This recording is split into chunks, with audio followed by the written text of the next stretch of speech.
Rise the table.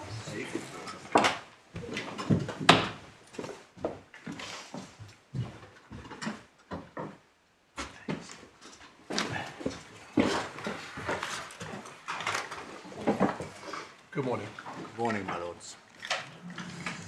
My lords, yesterday I finished on gateways, and I was going to turn now to the issue of arbitration. Depending on where arbitration arises in the argument, the outcomes differ. And by that I mean that if my lords were to find that the court does not have jurisdiction to hear the claim, But I think it was common ground yesterday that that can't possibly happen.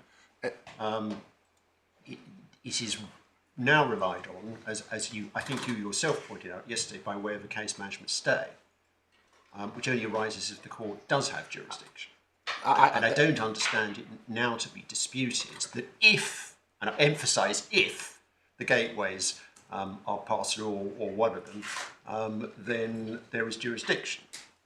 In that case, my lord, I didn't know it was common ground, but that is certainly our position, that it arises on the case management stay and then on the interim declarations. And they are effectively saying there's no interim declaration should be granted because there's no final relief should be granted because we've made a RAND offer. And so, my lord, if that's understood. Yes, although I think you're right to distinguish between the two, because, I mean, the argument on interim licence declaration is that no declaration should be made in any event, even if arbitration, the arbitration proposal doesn't lead to a stay being granted.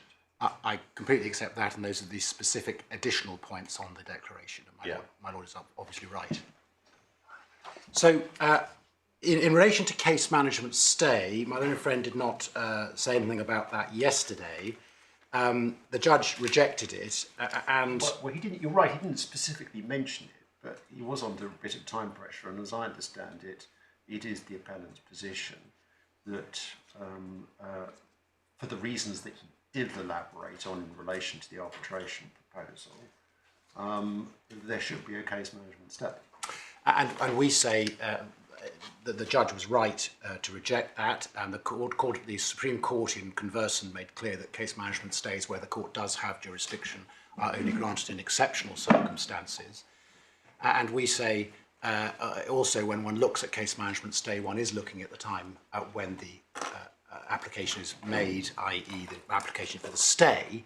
So that is at the time when the judge was looking at it, and now we are reviewing that on appeal. And we say the judge was right that at that stage it would not have a good case management to have stayed a claim where there was a trial in the diary in June, which the court has jurisdiction. Well, can we be clear as to what the relevant date is? Because you just mentioned two different dates. So first is the date of the application, secondly is the date of the judgment. Now, would you accept the correct date is the date of the application? I would say it's the date of the hearing of the application. In my view, the judge does not ignore what has happened on a case management stay, what has happened between the date of the application and the date of the hearing. We say the judge was... Well, so if through no fault of the applicant there's a delay between date of application and date of hearing, then they lose their application. Well, is that right? My lord, it may not matter in the current case because between the trial listing of June and the expedition had been granted before the date of application, and it was, of course, it was subject to the jurisdiction appeal. I accept that.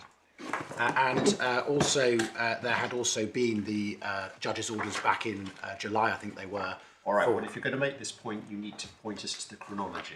I will have someone look at that chronology, and maybe, my lord, what I'll do is I'll have that and come back to that and then deal with arbitration and then pick that up so we don't lose time, if that's convenient, my lord. And I'm not trying to dodge the thing, I'm just wanting to make sure I don't lose time. So if that's convenient, I'll move on to the arbitration and I'll come back at the end of that on case management stay. And what we have done is divided my submissions on why Nokia is wrong on its point about arbitration into 5 areas, which I will develop. The first is something that is not in dispute, that there's no provision for arbitration in the ITUT declaration. My learned friend accepts that. Would you mind, as I'm sure this is going to be helpful, just tell us what the 5 things you're going to tell us are? That's what I'm doing. I'm going to give you so the 5. firstly, no provision for arbitration. No provision. Second was dealing with the basis for Nokia's position that offering arbitration in the way that they have is inherently RAND, and that the evidence supports that. Third was looking at existing case law in this jurisdiction that have looked at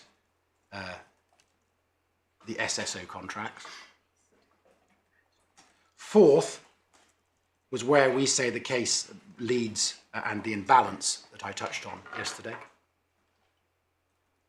And finally, fifthly... What's that policy? Yes, indeed. And finally, the specific offer in this case, which they are asking this court to hold, is RAND, both to illustrate that the proposition that such arbitration offers are inherently RAND, it cannot be right, but also the specifics of this one. So starting with the first point, which was the ITU obligation.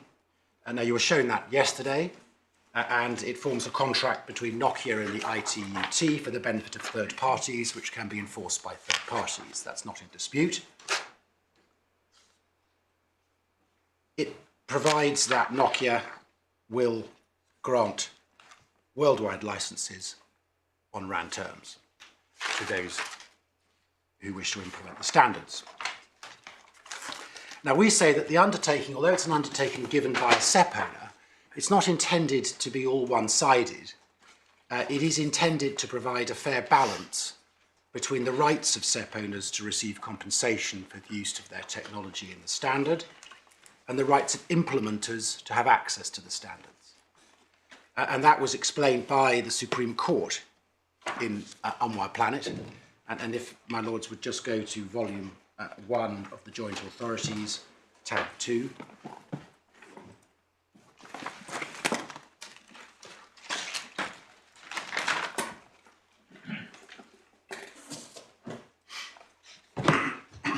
Page 86, this is the judgment of the Supreme Court.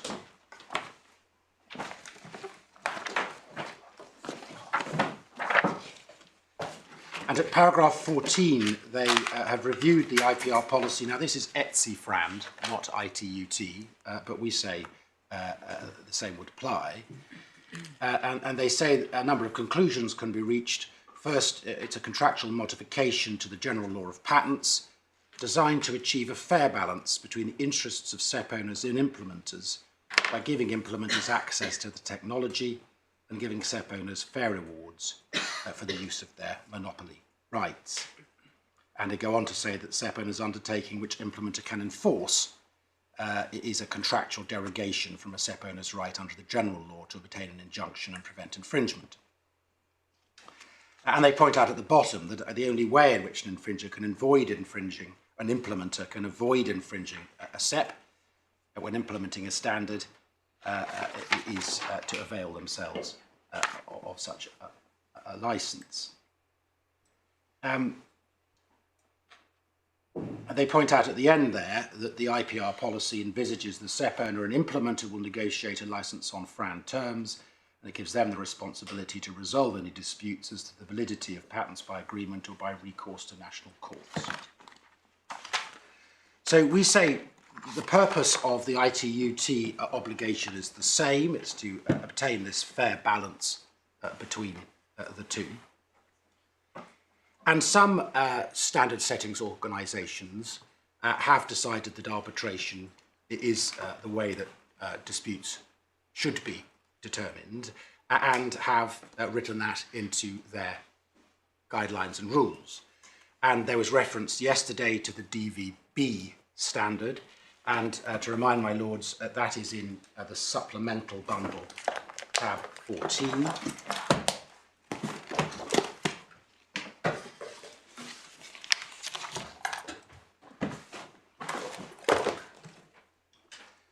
Page 119, 119.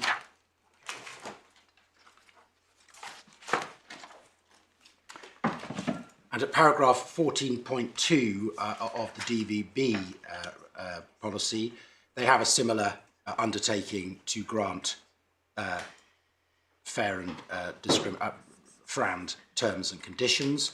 You see that in the middle, will grant FRAND conditions. And then what they have done at 14.7 is make clear that all disputes with any other members, and of course members of these organisations can be both SEP owners and implementers, regarding solely the terms and conditions of licences arising in connection with the undertaking in 14 shall be finally settled by ICC arbitration.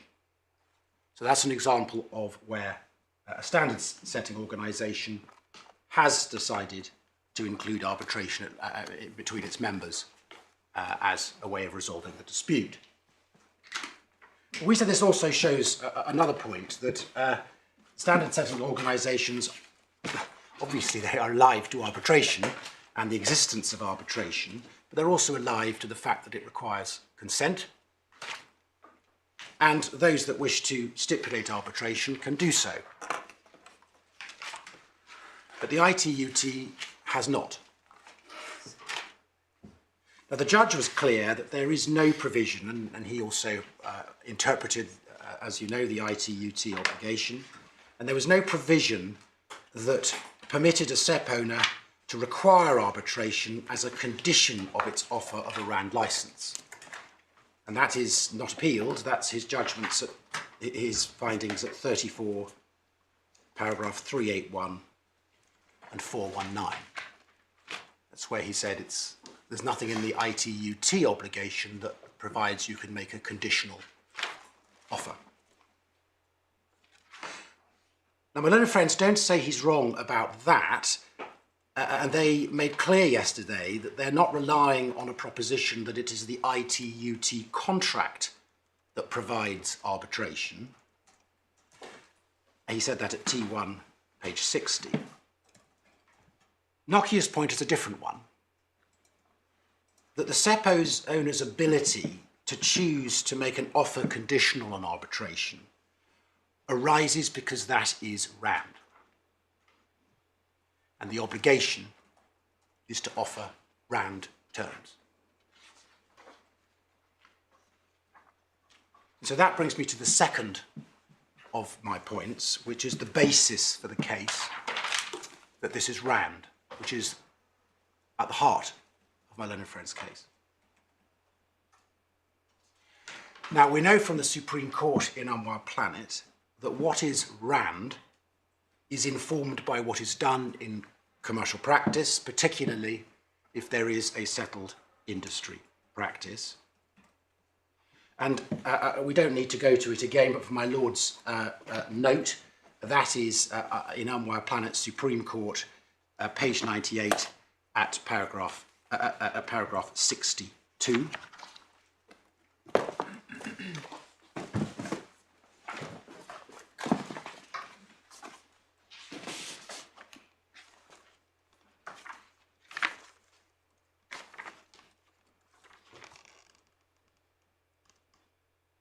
Yes, sorry, I was making sure that was the right. And it's a well-known passage where they say that commercial practice in the relevant market is likely to be highly relevant to an assessment of what is FRAND in that case, and an established commercial practice in the market is an obvious practical yardstick when deciding what is FRAND or RAND, because it helps the court decide what willing licensors and willing licensees would do. And indeed, from paragraph 48 of that judgment, one sees that that was one of the bases that global licensing in Acer FRAND was held to be FRAND. They're talking there about the substantive terms of the licence. Yes, but and so is my learned friend, because he says that what he says is my obligation is to grant terms on license on RAND terms. And that is, he then says, I have made arbitration one of those RAND terms. So in relation to the interim licence point, it's That's the term right. of the licence. That's right. That is his case. But there's still a slight difference because this is a term about how disputes will be resolved, not one of the terms that is a substantive term, price, scope, Well, etc. that is right, my lord, in that the Supreme Court were not looking at an interim licence. They were saying that when looking at what is FRAND or RAND, one looks at settled commercial practice, and that is much my learned friend's cases, because as I'm going to come to, he then says there is a plethora of material which shows that his case is correct, that it is considered, and would be considered to be RAND. In fact, that brings me to what he said yesterday at page 41, where his submission was, it's hard to suggest that arbitration of disputes over international RAND terms is not per se RAND. And he referred to the forest of material which they have put out in their skeleton, which they say was before the judge, and promotes arbitration as good or even the best venue to resolve disputes. And he particularly drew attention... Well, before you get into the detail, can I ask you a headline question? Do you dispute that it is the only global dispute resolution mechanism that is available? I do not dispute that is the only global dispute resolution mechanism that is available. Right.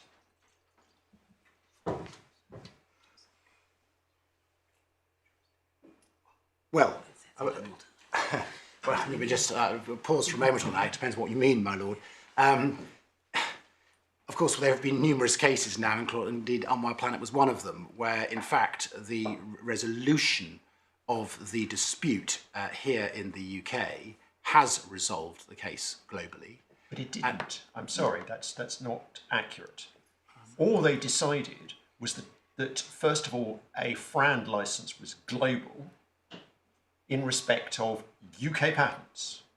Now, it was then up to the implementer to decide whether they wished to take the licence on those terms. That is true. The implementer could have said, well, I don't accept those terms, and I will therefore submit to the injunction. That is true. So the only mechanism that is available for a worldwide resolution is arbitration. If you've got another one, tell me. Well, of course, what is going through the courts at the moment, in this case and in other cases, is the question of if there is an enforceable right under the ITUT to a contract, and the contract is to be granted on RAND terms, and if those RAND terms are settled by this court in relation to I thought UK... we went over this yesterday in the context of Gateway 11, where you were very careful to accept and indeed to assert that your client's case is about solely the property within the jurisdiction, viz. The UK patents. It is. You are not invoking patents in any other jurisdiction. We are not. And can't. That is correct. But an argument in this case and other cases like it are that the licence that is settled for the UK are you seriously patent... arguing that a national court is a global dispute resolution? No, I'm not arguing that. Of course, my lord, I would not. I can't argue that, and I wouldn't. Right. But so the only global mechanism available is arbitration. Well, yes. Yeah, what you get for instance, if it is correct under Swiss law that which the judge has held it is, that a licence to UK patents can be enforced by specific performance. Now that's not been decided, and I accept that. That's something that is in this case, and it's also in other cases within the courts. If that was right, then the specific performance is to specifically perform the grant of the licence to the UK SEPs. And if the only licence to those UK SEPs is a global one, then that would be a global licence. But that doesn't mean, and I completely accept, that this court is exercising global jurisdiction. It is not. In those circumstances, what it would be doing was holding a patentee to what it had promised to do in relation to UK patent rights. And that is all it would be doing. And I completely also accept that that there are questions then as to how that may play out after that, which we haven't got to. So I can't answer that. I can say that in this case, and in Amazon and in digital, and before that at Amazon Nokia, there is the issue, which has not arisen in Etsy-Frand, as to the role of specific performance under Swiss law and how that may affect the result. So that is the reason for my hesitancy on my Lord's question. I'm not hesitant on the idea that this court has global jurisdiction. I completely accept it does not. And therefore that's why initially I said yes to arbitration. Of course, parties can consent to an arbitration panel having global jurisdiction, and that is one of the joys of arbitration, because the benefit of arbitration is parties can consent to the tribunal having the rights and ability to determine what the tribunal should be determining as they wish. And it can be determined just nationally, it could be globally, it can be regionally. Well, but is it a question of consent? Because if it's a contractual dispute, it's inherently global unless there's some territorial limitation in the contract. And we say... And in this case, there's no territorial limitation. That is right, and we say it always comes back to consent, because a contractual dispute without an arbitration clause, one party to that dispute can't, after the event, impose it. My Lord is absolutely right. There are many cases where there are contractual arbitration clauses. And indeed, there is in the evidence that can often happen with onward licenses. The parties agree a license and agree that for their renewal they will arbitrate any dispute. And we're not debating that or disputing that happens. But in the absence of any such clause, we say it is about consent. And part of the reason is that arbitration doesn't exist without consent. It's not a forum. The judge held that, and they haven't said that's wrong. It's not a forum that exists like a court. It arises from an agreement. And then with that is the powers that are given to the arbitrators, the scope of it, and the like. Now, I was going to say that my learned friend, in saying, well, nonetheless it is RAND, pointed to, particularly to the comments of Dr. Zigan, who is a well-known patents judge, and his publication involving RAND disputes. And he also referred to the various publications set out in his skeleton. But he didn't take you to any of them, save for some WIPO ones and others on confidentiality points. And we say one has to be extremely careful about what's being suggested here. The issue in the present case is not whether arbitration of disputes can be a good thing, or has been promoted as a good thing, or is used by parties to resolve their disputes. That is not our dispute. The issue is whether Nokia, having given an undertaking to grant global licenses on RAND terms without condition, can now say that it is RAND to require those terms to be determined by arbitration even when the implementer does not consent. Is that the right way to frame the question? Because, of course, terms only need to be settled by anyone if the parties can't agree them. So Nokia's first proposition is they've offered terms which are in fact FRAND and which your clients should accept. Yes, but... Of course, you dispute that the terms on offer are FRAND. That's right. That's why we're here. And so therefore the question is, who's going to decide? And there are only two alternatives on the table.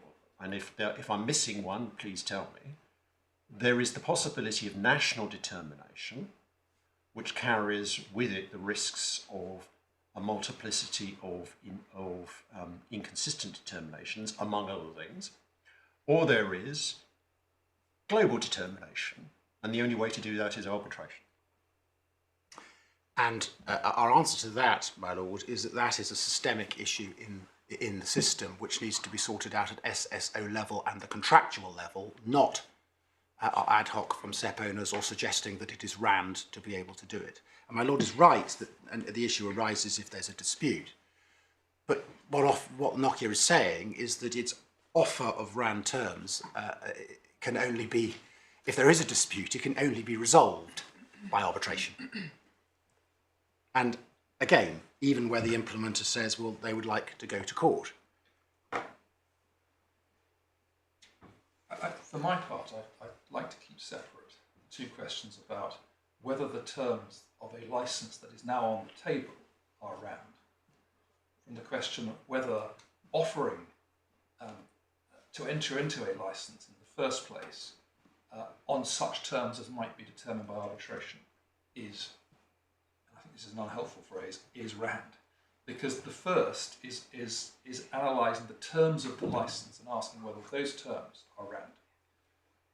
Perhaps that would be best tested in the case where there's no interim license. We have a case of a final license. There's a trial to determine whether that license is RAND or not.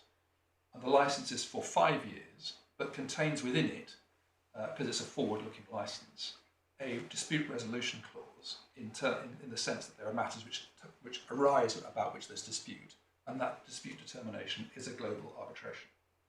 That's the best way of testing whether arbitration as a dispute mechanism is can be a RAND clause.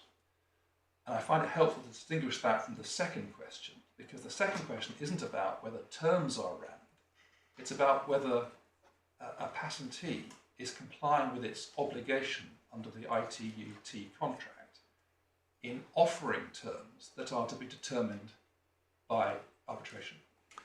And we would agree with that distinction, and we'd also say that this case is about the second of those.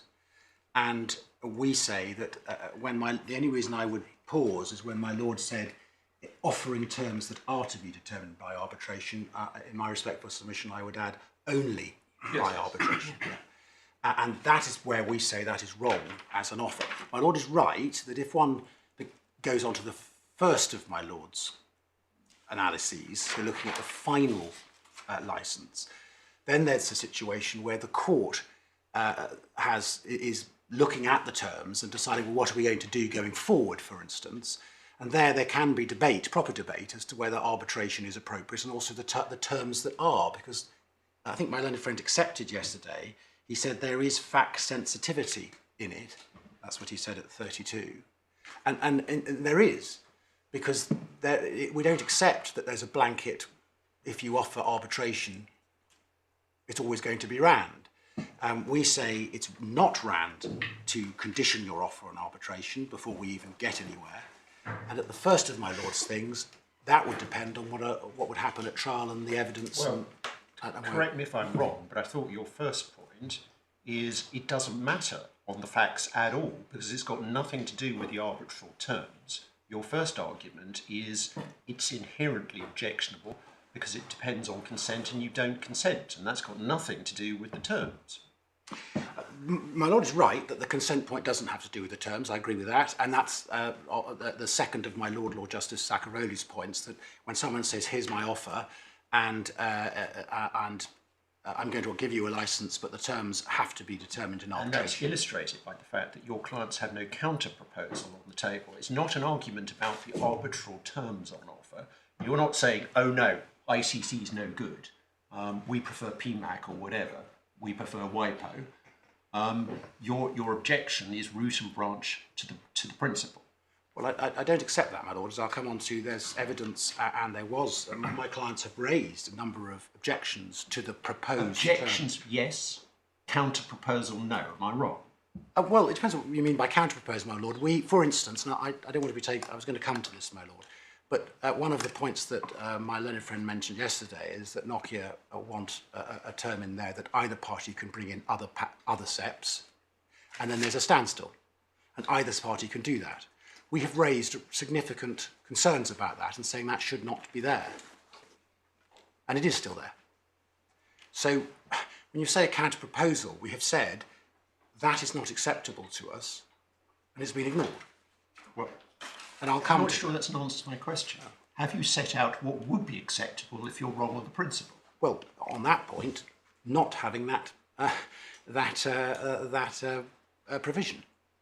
We've also, and my lord is right, that we take a stance above terms that we don't want to arbitrate this case, and I've explained the reasons there with the principles and the desire to come here and get precedential value in finding the approach under ITU discipline, and my lord has that. But in relation to the detail, it's not that we've sat back and said nothing. There has been correspondence and evidence, and I'll come to it, where we have raised All right, well, concerns. if there's a counter proposal, you can show it to me. Can I go back to an earlier point to see if I've understood it? Am I right to understand you to say that it can never be rammed to condition an offer on arbitration? Yes, that's right. I mean, that, as I understand it, is the heart of your case on this. I mean, you develop it, but The heart of my case is it's not rammed to condition your offer on yes, arbitration. can never be. I mean, it's your point is that to, as you would style it, to inflict arbitration on an unwilling participant cannot be rammed, because that's not where the global system has reached in terms of recognition of practice. Well, recognition of practice, we say because it ousts an implementer's, it's not in the contract. No, I understand that, but I'm trying to, my lord is right. You appreciate, I'm trying not to broaden this out, I'm trying to boil it down.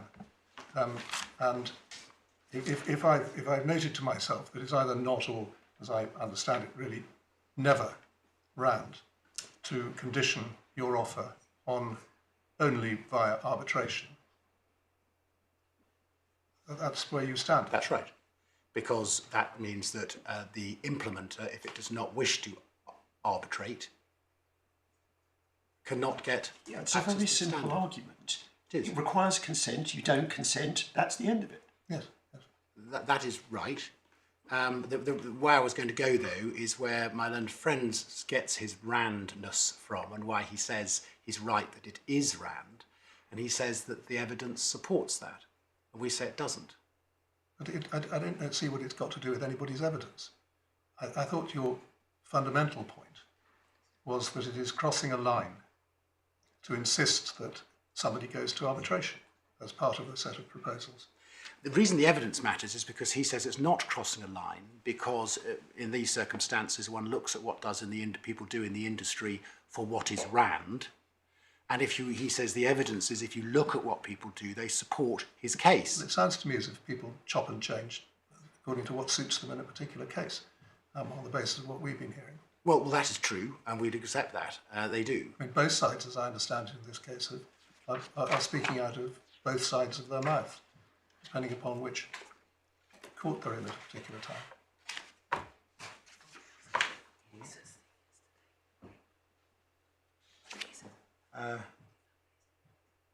I didn't quite understand that comment, my lord. Well, it's been put by both parties that the other party has taken a diametrically opposed position in relation to the same sort of issue.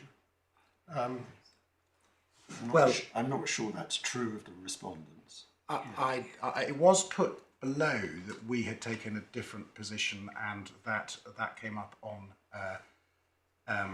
full and frank disclosure, and the judge dealt with that, and he held that Nokia was wrong on that. All right, and let's pass on.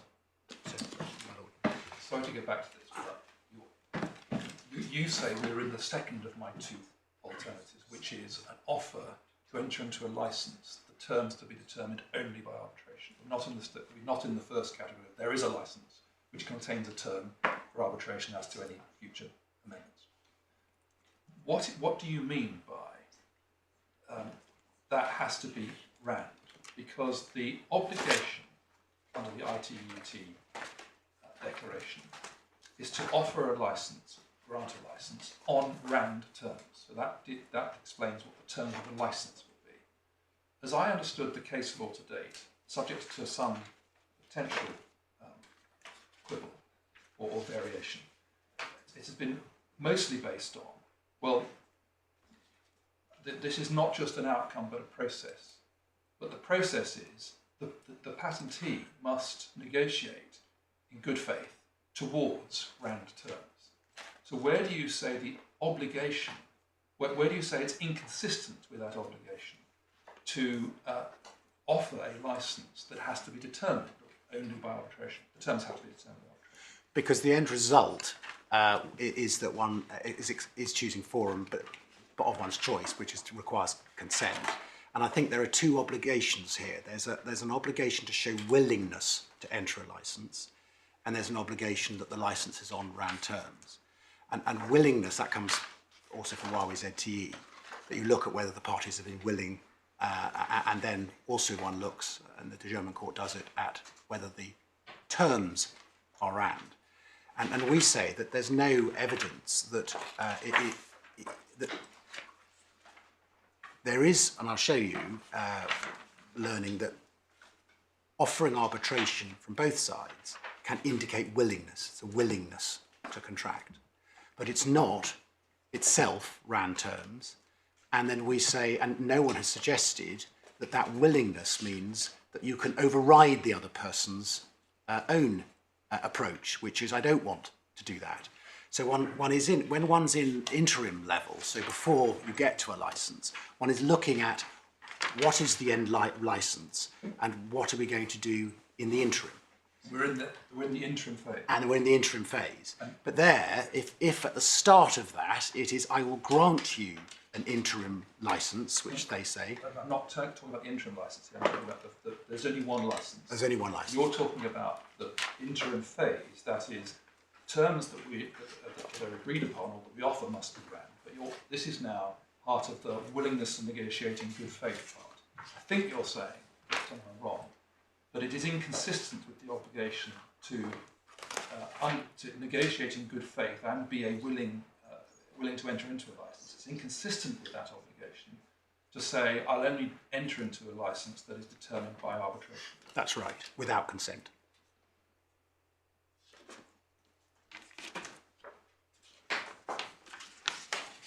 And one sees that from the report that my own friend relied on, which he said supports him, which is from Dr. Sigan, the presiding judge of the Regional Court of Munich, who has done a publication of FRAND ADR guidelines. And my learned friend referenced that specifically, and we'll find that in the supplemental bundle, tab 20.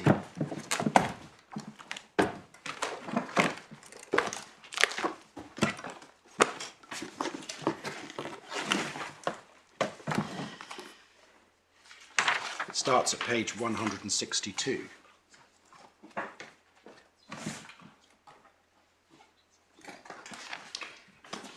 And this is quite a comprehensive review from the Munich IP Dispute Resolution Forum. But if one looks at 164, one sees it had an awful lot of input from the industry.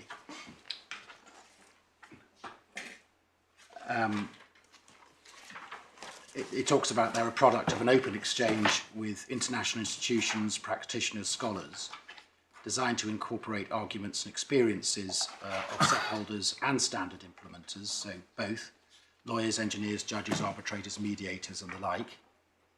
And they asked representatives of the various sectors, standardization organizations, and also lawyers, economists, scholars, judges. So it was a major review of what might be said is the approach of the industry. And on the right-hand side of the column, the right column, they say it takes the interests of patent holders and patent users, as well as public policy implications into consideration, the fair balance I was talking about. And my own friend refers to it because obviously the purpose of this document is to promote the benefits of ADR, and we accept that that is what it talks about, and it sets out how ADR can work. But one mustn't overlook also what this larger array of experts in this area said about compulsory ADR or conditioned ADR. And you pick that up on page 167, for instance. of the bundle, under the heading voluntary process, and they say that the mechanisms are voluntary by nature, that no party can be forced to pursue the resolution of a dispute without the possibility to seek a state court judgment. Only if all parties to a dispute agree can they resort to mechanisms like mediation or arbitration. And they point out that here judges can ask them to try as a first step. Is that doing anything more than explaining for someone who doesn't understand it what ADR is about? The point I'm going to this for is that this is in the specific context of Rand and Fran disputes, and specifically says that nobody can seek to pursue ADR and force another party without the possibility to a state court judgment. And an offer that you can enter and use the standard only if you agree to arbitrate. You don't have to arbitrate, but if you don't get a license. We say that this is contrary to that and says that is not correct. And they develop it later on page 178.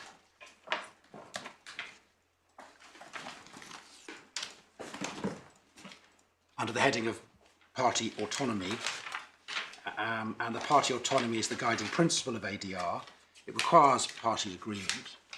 It cannot be chosen unilaterally by one party. And that, again, I stress, is in the context of Fran and Rand disputes. That's what they're doing it for. It's not talking about ADR generally. It is specific to the disputes under which my lords are considering. And they say that arbitration, once agreed to by both parties, can neither be avoided nor terminated. And they talk about mediation and the like. And then over the page on 179, they say that where one wants to go to a dispute to ADR, some institutional rules permit a unilateral initiation of ADR, and that's where people like WIPO permit that. And they assist the parties in finding the arbitrator and the like. And then they say about 7 lines down, in the context of set disputes, the question arises whether it can be inferred from the rejection of a unilateral request for mediation or arbitration that the party rejecting the conduct is not willing to comply with the obligation to conclude a license. That's about willingness. But the principle of party autonomy and the right to access to justice suggests that neither SEP owners nor standard implementers should be considered to be unwilling to grant or take a licence at the Fran terms on the basis of a mere fact of not agreeing to certain ADR. And of course, part of my learned friend's case is against that, because he says that we have undertaken to take a Rand licence as settled by this court, and he says it is Rand to condition his offer on arbitration. He says if my lords agree that, then we must arbitrate. Yes, but read down to the bottom. Vice versa, a party subjecting itself, for instance, within a licence offer unilaterally to the binding determination of Fran terms by an independent third party, such as a court, an arbitral tribunal, or an expert arbitrator, could per se be considered as willing to grant or take Fran licences. Yes, and that goes to willingness, and yes, it is a way to willingness, and you see in the footnote that they refer to that as that can be a safe harbour for implementers, because they can demonstrate they're willing by agreeing that a court or a mutually agreed arbitrator adjudicates the Fran terms. And we know that because that accords with the law in this country, that, for instance, for an implementer to avoid an injunction here or to bring a claim for as of right for a licence, it must undertake to the court that it will accept the licence, and that is shows willingness. And as we know from Optus and Apple, Mr. Justice Mead explained that makes you a clause 6.1 beneficiary in ETSI terminology. But if the implementer was to say only arbitration, they'd fall foul of the principle that you're Well, articulating. they could if the SEPO doesn't agree, because Yes, exactly. then But I mean, it would be the other side of the same coin. coin. And Optus and Apple it made clear that it has to be unconditional willingness, and that's one of the arguments that's been had through these courts in the Optus and Apple litigation. That if you come to court and say, I don't want to be injuncted, or I would like a license, you can't condition your willingness. An implementer is not permitted to. An implementer cannot say, well, I'll take a license, but only if it's done by arbitration. He can't say, as happened, for instance, in Nokia Oppo, where Oppo said, we agree to take a license. That seems to be the opposite of what's said in this document. What's being said here is that the implementer who says, yes, we will take a license on RAND terms, and yes, we will submit to determination by an independent independent third party, such as an arbitral tribunal, is inherently willing. Yes, and as they say, that has been suggested as a safe harbour solution by the Commission. It's not, and it is a suggestion, but it's a safe harbour. What this, we say, does not say is that either party can say, my offer is conditioned on arbitration. Isn't it in the footnote 17 in the last line that the offer is agreeing a court or an arbitrator? Isn't that the, yes, the point? Exactly right. It's not saying one arbitrator. Yes. And basically it's not. There'd be no objection to saying a court, and there'd be no objection to saying a court or an arbitrator. There would be an objection to saying an arbitrator. Well, that, and it goes back to my point that we've discussed. Yes, I mean, and we see on the right, they say, in view of the voluntary nature of ADR, court may only support or suggest, but not mandate a referral to ADR. And again, that is in the context of these disputes. And as I say, prior to any action being started, it's not mandating ADR, it's mandating ADR to obtain a license to work the standards. And if an action has been commenced, my learned friend says, it mandates us to take ADR. Now, we say that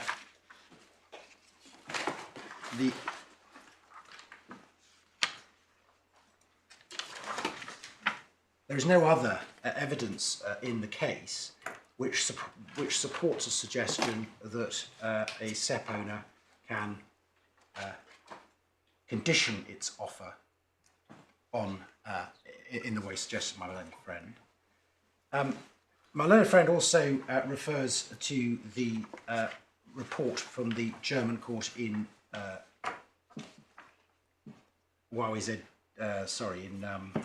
voluntary process in the Munich court, and he refers to that as well as supporting him.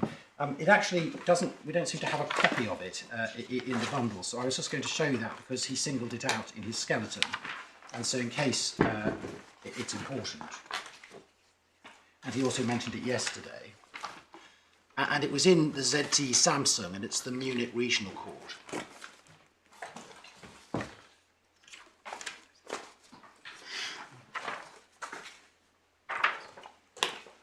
He refers to that in paragraph 16 of his skeleton, and he referred to it yesterday orally.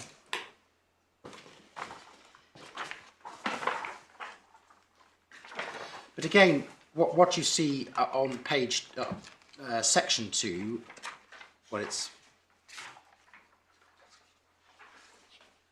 test framework according to Huawei ZTE on page D2 1691.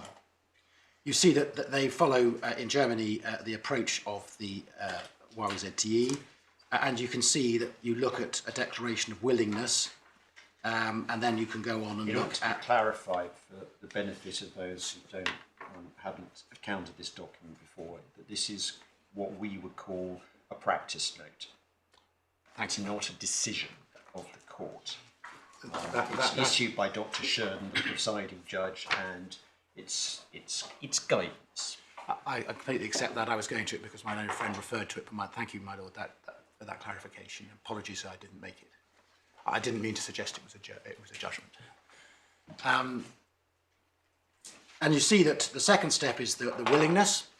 And in YWZT, you look at whether the parties have been willing, and then you can go on and look at the license offer by the patent holder. Where are you reading from? Sorry, bottom of page 1691 or internal page 2, there are 3, it's got Yes, 5 the steps. Thank you. And you've got step 1, step 2, step 3, and then step 4 is they examine the license offer. And then if we turn over the page, at 1693, at little c, internal page 4, they look at willingness of both parties to license, and they examine various things on willingness. And then you see in the middle, it's then up to the patent owner to justify that their offer is FRAND. And in E, this is where there's a difference, perhaps, between Munich and in this country, because they say a key question is whether this body should be called on to set a FRAND rate independently or tasked only with reviewing the patent holder's offer. And in the opinion of the Munich court, it's only a review of the offer that takes place. That's a difference to rate setting in this country. But I point you out also for where it says for clarification, the parties are free to agree on any type of determination by mutual consent if they want to jointly appoint another body association at a rate, they are free to do so. No suggestion that it's inherently RAND, that a SEP owner can simply insist, quite the opposite. And my learned friend's put his case on inherently RAND, but there are, in my submission, no documents in the case that support that, and the documents he relies on do not. The part of this document he likes, which he refers to in his skeleton, is part 4, which is on internal page 12, 1701.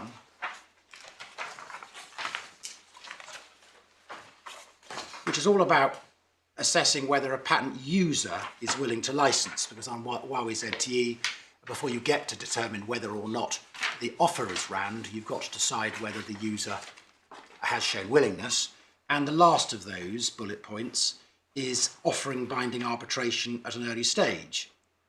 That can be an important indicator that the implementer is willing. But again, no suggestion that A, they can insist on that, or B, that the SEP owner has to accept that. It's a willingness point, and it does go to willingness to license, but it doesn't go to that those are FRAND terms. Well, so that's the implementer. That's the can be shown to be willing if it offers binding arbitration. Offers No. Oh yes. Sorry. Yes. Why isn't the reverse true? That the patentee is willing if it offers binding arbitration. It can offer binding arbitration, but not only binding arbitration. So it can't say, I'll offer you a binding arbitration and nothing else. But these are the hallmarks of willingness. They're not the hallmarks of FRAND. That's right.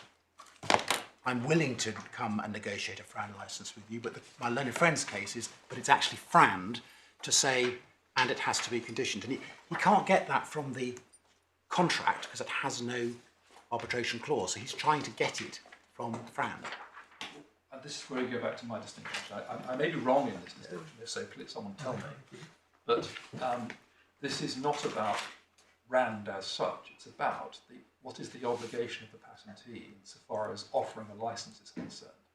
The terms must be RAND, but what is the substance of the obligation? It is to be willing in good faith to offer a license. Why isn't that satisfied by offering arbitration? Because my little friend said the reason he relies on RAND is because that's where he tries to get that it is a fair thing to do. And you have my submissions on that. If you go back to willingness, then the obligation is not to be willing to grant a license. The obligation is to grant licenses on RAND terms without condition. Now you can say, I will do that on arbitration, but if the SEP owner, but you can't insist on that. If the implementer says no, there is no basis for him to say, the SEP owner to say, you have to. And the point is that isn't willingness to grant a licence unconditionally, that becomes willing to grant a licence conditionally. And so it stops being unconditional willingness. And the same way as in this court, Optus and Apple has... Why is it any difference to insist on court determination? On that argument, you can't insist on court determination either. Because on that argument, it's conditional. If either party says, here are my RAND terms, and if you don't like them, the court can decide. Well, that's because coming to court, firstly, does not, unlike arbitration, does not exclude everything else. Court does not require consent. It is done on, both sides can come and assess on the gateways or whatever else whether the court is appropriate for jurisdiction. And the court, and therefore, coming to court is not actually saying, and when we've come to this court, it's not exclusory of all other avenues. And we know that from Samsung ZTE. But it seems to me quite simple. I mean, your position is that court is default. That's what the courts are there for, is to sort out legal disputes. Court is default, wherever it happens to be. And if parties wish to move into a different lane, they can do so by agreement, but not otherwise. That's correct.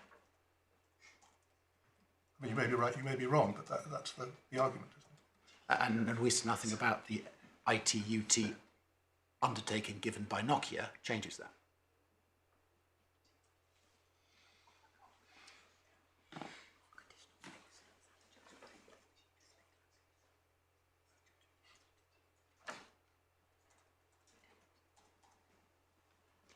And as the judge said at 419, he does, we say correctly, review that Nokia has adopted a position of conditional willingness. That is going to the willingness point. The condition being that the claimants must consent to arbitration. So the judge did look at it in terms of willingness and it being conditional. And we say he was right to do so. Now, I was going to then turn to my next point. Before I leave... we've all been on number 2, have we? We have been on number 2. And I'm not going to take my lords to it in that my lord summarised it remarkably succinctly, which is the evidence of Mr. Sheraton and Mr. Pierre in supplemental tab 21, page 216, agreed by Mr. Sheraton in his 6th statement, where they point out that actually some people arbitrate, some people not. It's a very mixed bag.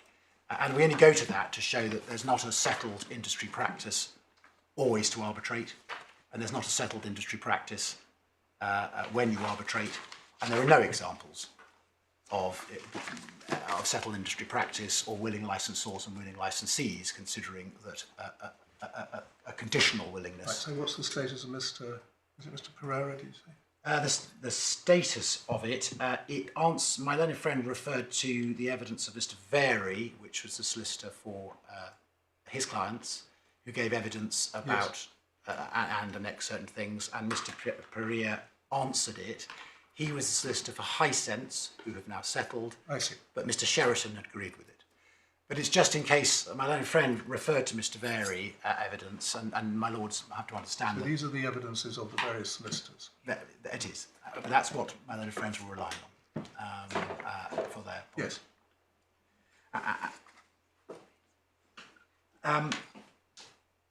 So my 4th point, I think it's my 4th, was the case law in... number 3. 3, sorry, that's my note. There may have been a point, but none of us know what it was.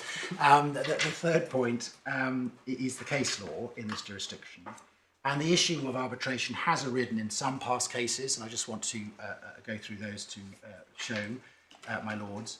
Mr. Justice Mead has considered a suggestion by InterDigital in its litigation against Amazon that an arbitration offer should be accepted as an alternative forum, so a different argument to the one before you. But I would, if we could see what Mr. Justice Mead said, and that is in Authorities 2, tab 16.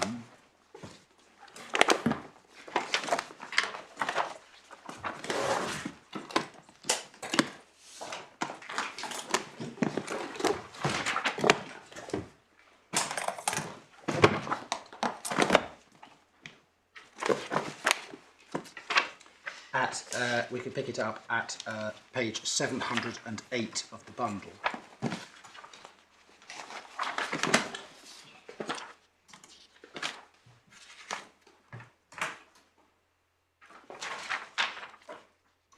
And at paragraph 119, he agreed that the court should encourage parties to resolve FRAND disputes with careful thought to the use of ADR and including arbitration. And he agrees it'd be welcome if the standing setting organisations included such procedure in their rules. And we say the point he's making here is that just because something may seem beneficial and there's a problem in the system, the way to fix that is by the contracts at the standard setting organisations, as we saw, for instance, in the DVB, and as my Lord Justice Arnold has promoted in non-judicial writings, which are also in the bundles. Now, he says that InterDigital's application is not a system-level solution, and what they had done there is that they had crafted a certain arbitration proposal and said it was a more alternative forum to the UK. And he rejected that, but at the end of paragraph 120, he said he didn't accept it was a forum, but what InterDigital was doing was creating one of its own choosing that would not otherwise exist, and preventing Amazon, if this court declined jurisdiction or stay, from continuing in the UK when otherwise it could do so. Amazon would be compelled to arbitrate if it wanted to carry on its claims at all, and only then enter another contractual relationship. I think that would be wrong. And again, he's careful there from the discussion with my Lord Justice Zacaroli yesterday about compulsion to arbitrate. It's compulsion to arbitrate if you want to carry on your claims to have a licence and work the standard. What they were suggesting there was some sort of super arbitration. They were expecting a super arbitration to solve things, and the argument there was that should also be brought in under jurisdiction as an alternative forum, and that was run below here, but not before you. That was rejected by the judge here. Now, the idea that this is really a systemic problem, if I put it that way, it was also being discussed by Lord Justice Arnold in Nokia and Oppo, which you find in the first authorities bundle in tab 5.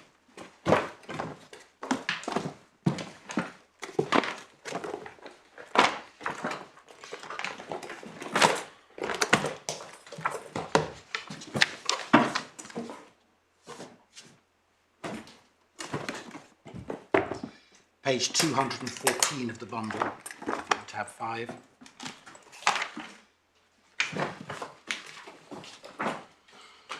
And this was a dispute between Nokia and a Chinese phone manufacturer, Oppo, and OnePlus, two of them, and where the implementer wanted to have the dispute heard in China rather than here. My Lord Justice Arnold says at 17, well, perhaps my Lords would read paragraph 17. You see, again, it's the systemic issue.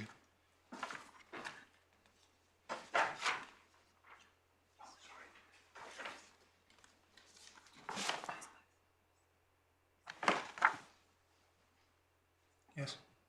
And what we point to, and we say is with respect correct, that if there is something, if it's broke, what needs to be fixed is in the supranational and what the SSOs, but they have not done that, and some have, but the ITUT has not. And if, therefore, the case is properly before the court, the national court should deal with it. And we say it's not right for, just because a SEP owner says, well, actually, we'd like to go to arbitration, that should then follow. We say that a similar point was made in a slightly different context in Lord Justice Burse in the case that was you were taken to yesterday in Optis and Apple. And I'm sorry, that's in the other authorities bundle. I'm sorry, jumping through bundles at tab 14.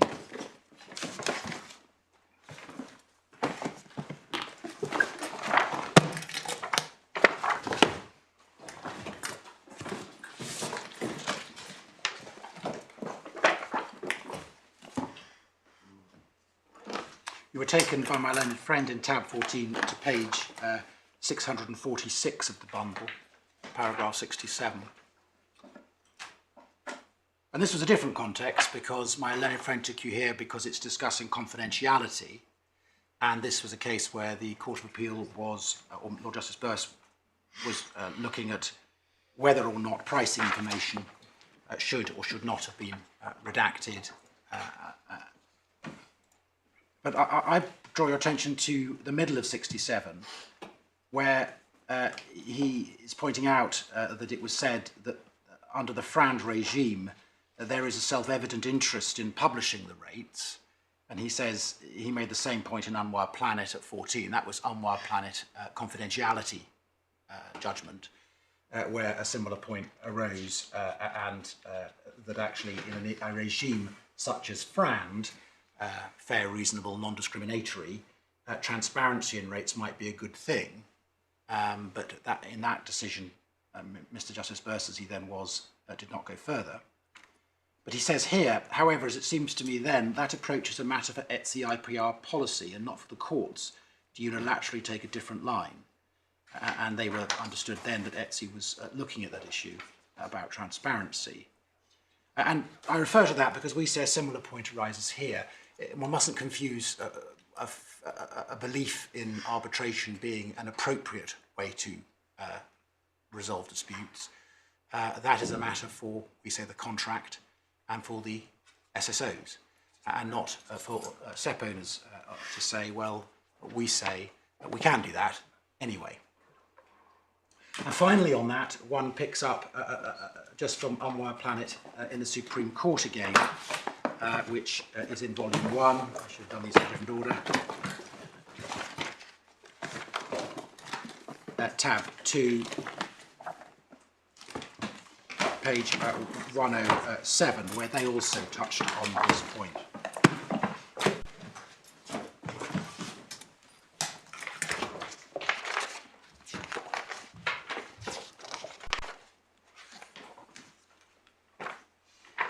And at page 107, just above B, the little b, they point out that the policies such as ETSI provide for the possibility of worldwide licenses, particularly where a SEP owner has a large and geographically diverse portfolio and the implementer is active globally, but they don't provide for any international tribunal or forum to determine the terms.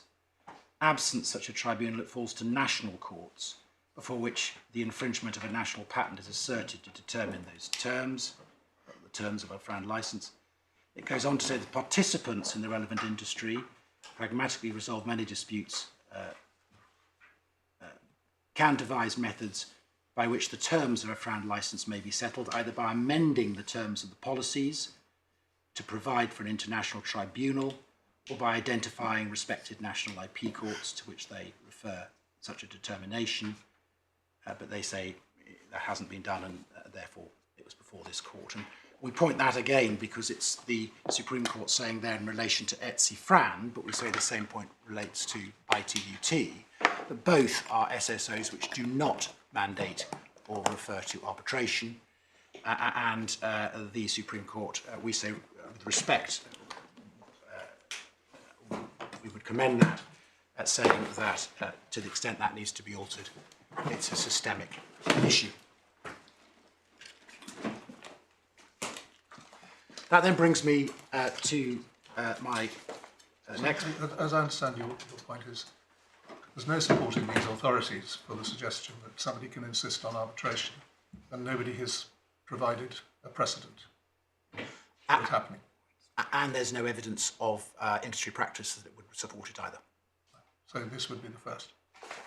And it would be the first, but it would not be based on the meaning of the ITUT contract, which was determined by the judge. And he said it did not require, it required unconditional willingness, and they haven't appealed that. And it would not, we say, have a basis in commercial. Yes, I was only for the moment just meditating on the fact that it might be the first of a very good thing, and it might be right, but it would nevertheless be the first. My lord, Yes, and my aunt, well, you know my response to that. Which, No, it's only as a point of fact. Yeah, it would I be mean, the I'm just first. surveying the information that we're gathering Yes, together. it may be.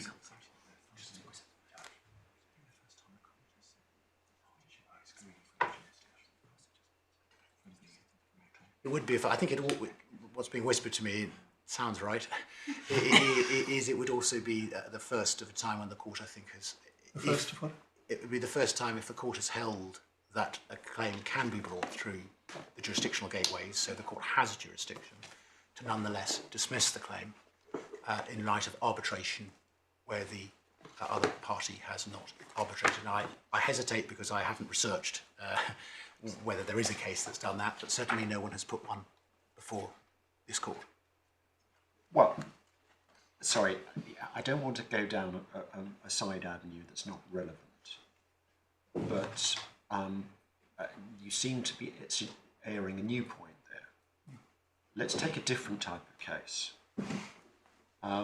which is a contractual claim, and there's an arbitration clause. So the effect of the arbitration clause in such a case is not to deprive the National Court of jurisdiction, but nevertheless the arbitration clause can be enforced and jurisdiction will not be exercised.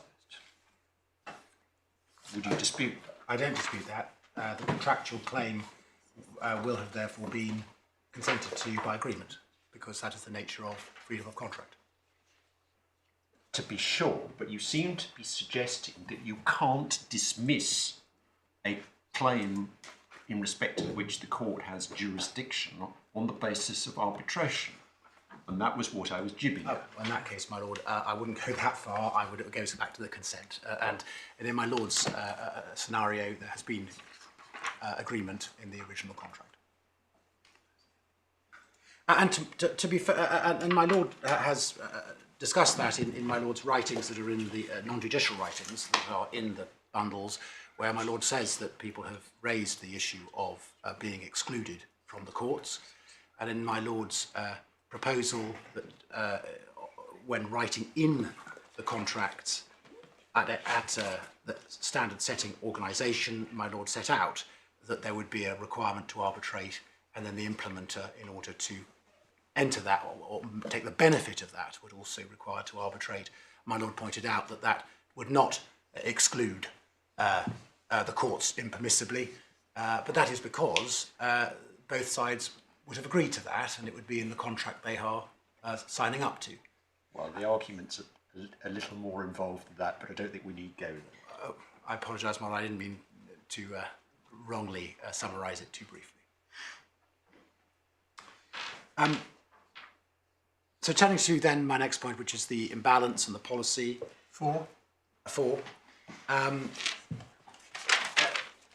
We say that this would not, if my learned friend is correct, it's not a fair balance between a SEP owner and implementer. It means that whether an implementer-led claim can proceed in a court is in effect determined by the SEP owner. Because following Octis and Apple, if an implementer wants to bring a claim of right to a licence in this jurisdiction, it must undertake to take any licence which this court holds as RAND without qualification. As we discussed yesterday, why is it not equally true the other round? I mean, you're absolutely right. It gives one side of the dispute the tool, potentially, to insist upon a step by the other side of the dispute without consent, and I appreciate your fundamental proposition is you can't do that. It's wrong in principle. But I'm still struggling to understand why it's inherently unbalanced, because you focus upon the implementer, but it would be equally true if it was the implementer who was saying, no, you've got to arbitrate, and the patentee was saying, we don't want to. We don't accept that for this reason, my lord.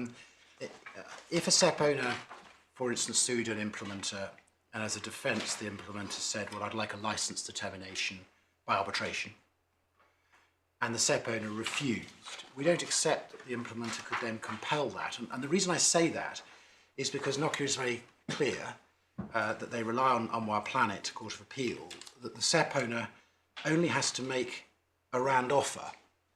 And if there's more than one RAND...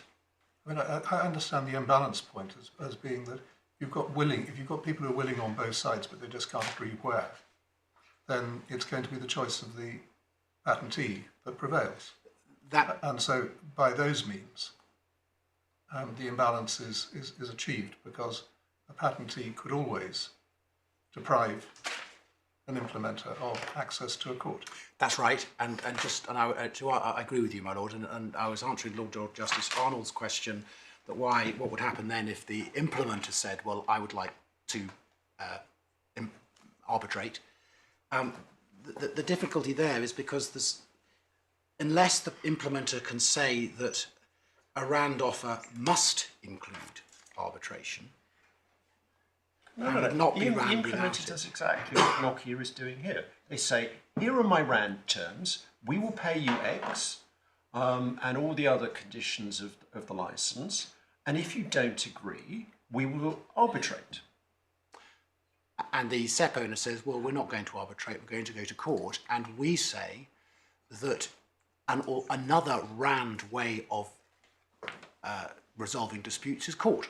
Well, but exactly, but we go round in circles, and it all comes back to the same point, namely you can't insist on arbitration without consent. And I've got that point well on board. Well, no, this is I think it's a slightly different point, my lord, because this comes down to if you have two offers that are RAND, so if the SEP owner says, well, you've put forward arbitration, you say that is a RAND approach, I'm putting forward court, and I say that's a RAND approach. Under the law from the Court of Appeal on Our Planet, the SEP owner can choose court, because that is a RAND approach. The fact there is another RAND approach doesn't mean they have to take it, because they can choose between RAND approaches. Which is why I say, actually, it comes up quite often in these cases, that when implementers say, you can't do that, the answer is, well, you, the implementer, must show that is un-RAND. Because if it is RAND, the SEP owner can choose, and that's on Our Planet Court of Appeal. So in this scenario, we would have the SEP owner can say, conditioning my offer on arbitration is RAND, that's what my learned friend is asking you to say can be done, and then he can rely on that.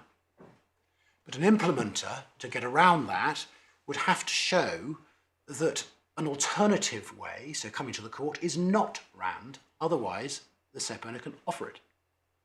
Which, as I say, comes to the imbalance, that the SEP owner has total control. But that imbalance is, as you just put it, because the law says there's that imbalance. Not at the moment, it doesn't. Well, in relation to the SEP owner being entitled to choose between alternative offers, but the implementer not, that imbalance has been built into the law. That is right, and the law doesn't see that as an imbalance because they're all RAND terms and there can be more than one RAND term. So I'm not sure the law would call that an imbalance. The law may say that. Because what my lord is putting to you is that the patentee is always entitled to insist on the most favourable set of RAND terms if there is more than one. That is right, and that then comes back to there's RAND terms. I can't remember the debate we had earlier on about terms, but RAND terms and what is RAND, it has in the past always been, and from the Supreme Court, considered as to industry practice and trying to understand what willing licensors and willing licensees would agree. And we say there is no evidence, certainly not at this stage, but no evidence that willing licensors and willing licensees would agree that if the SEP owner said it's arbitration or nothing, the implementer would say, well, that's reasonable. There's no evidence of that. In fact, the evidence, as I've shown you, is the contrary. So my learned friend relies on, asks you to say that his approach is RAND and applies RAND without the evidence that the Supreme Court says one should be looking at. And in light of a judgment below, where the judge has said that the meaning of the ITUT contract does not permit conditional willingness.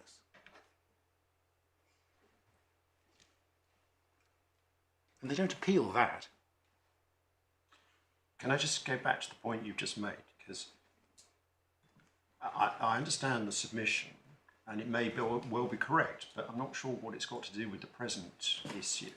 So what you just said is there's no evidence that a willing licensor and a willing licensee would inevitably agree on arbitration, and therefore it's not a Fran term. And that submission I can understand, and as I say, it may be right, may be wrong, but what I don't understand is what that's got to do with the question of imbalance. It's a submission that it's not Fran to insist upon arbitration, or RAN. It's got nothing to do with imbalance. Oh, the reason that, my lord, in my submission it relates to imbalance is because on this case, Nokia's case, is that it is RAND. And then they say, if my lords accede to that and say that it is RAND, and they say it's inherently RAND, then the imbalance arises because then that goes into the various things that they can choose without consent. So in this case, we have undertaken to take a license under RAND terms. If an offer conditional on arbitration is RAND, they say, very clear, we must take it. And then we say that relies to the unbalance, because that can then be, and they say it's a test case, that can be done every time. And if you think that what would happen then is that implementers, to bring a claim, and this court has held that it is a claim of right in Panasonic and Xiaomi and Ericsson and Lenovo and the like. If a SEP owner had done, like, for instance, a standing offer, I will offer rights to my SEP portfolio, but only by arbitration. If my learned friend is right, then that ends an ability for implementers to come to court. The alternative is a SEP owner stays quiet because it wants to decide what it wants to do. The implementer cannot stay quiet. The implementer has, if it wants to bring a claim, must undertake to take RAND terms. And on my learned friend's case, the SEP owner can then decide when it wants to make an offer to arbitrate, and then say, you've got to take it. And it becomes compulsory arbitration. And we've seen that in action in the sense that Nokia do... I'll try and make this my last question on this topic, because I appreciate I'm interrupting you. I think you're making two different points, which I want to try and disentangle. One is that what Nokia is arguing for allows parties to blow hot and cold, because they can pick and choose the cases in which they insist on arbitration and when they accept court determination. Now, that may be a powerful point in its own right. I'm not expressing a view. But that's a different point, as it seems to me at the moment, from the question of whether there is an imbalance. Because what I'm putting back to you is this question: is it not the case that both parties are allowed to pick and choose? And it's the picking and choosing that's undesirable, not the imbalance. Well, on the first point, I agree with my lord in the sense that we say that Nokia's proposal does allow them and SEP owners to blow hot and cold, and we do say that is not principled and not warranted from the ITUT obligation. On your second point, we don't accept actually that both parties can pick and choose, because both courts are available, and the parties, it's not a matter of consent. Parties go through jurisdictional gateways and the like, and if a court has jurisdiction, then it is properly before that court. And in my submission, it's wrong to think of that as picking and choosing. Picking and choosing comes in where one has an ability to exclude all courts, if you wish, by an alternative dispute resolution and it goes back to consent.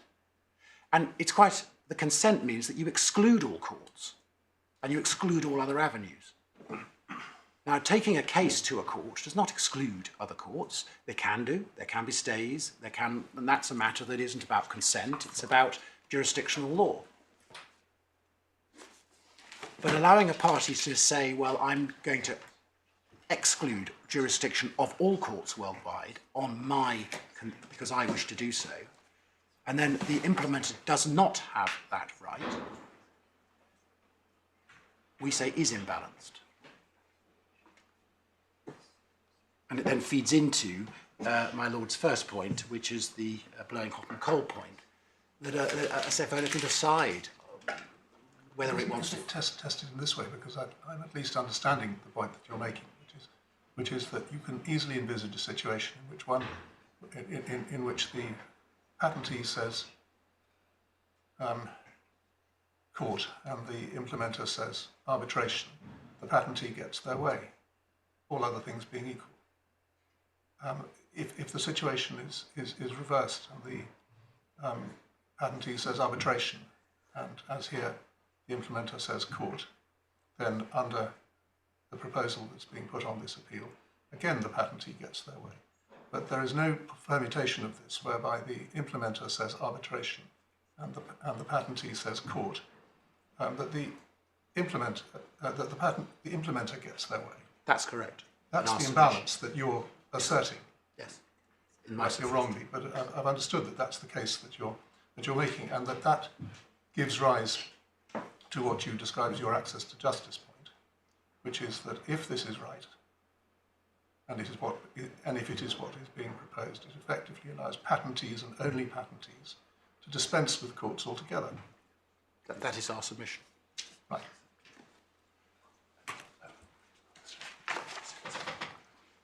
Whether or not proceedings have been started. That's right. And whether or not the court had jurisdiction that was considering the argument. That is also true.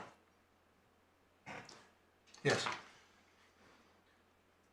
My Lord, I was then going to move to, I think it's my fifth point, which was the current licence proposal itself.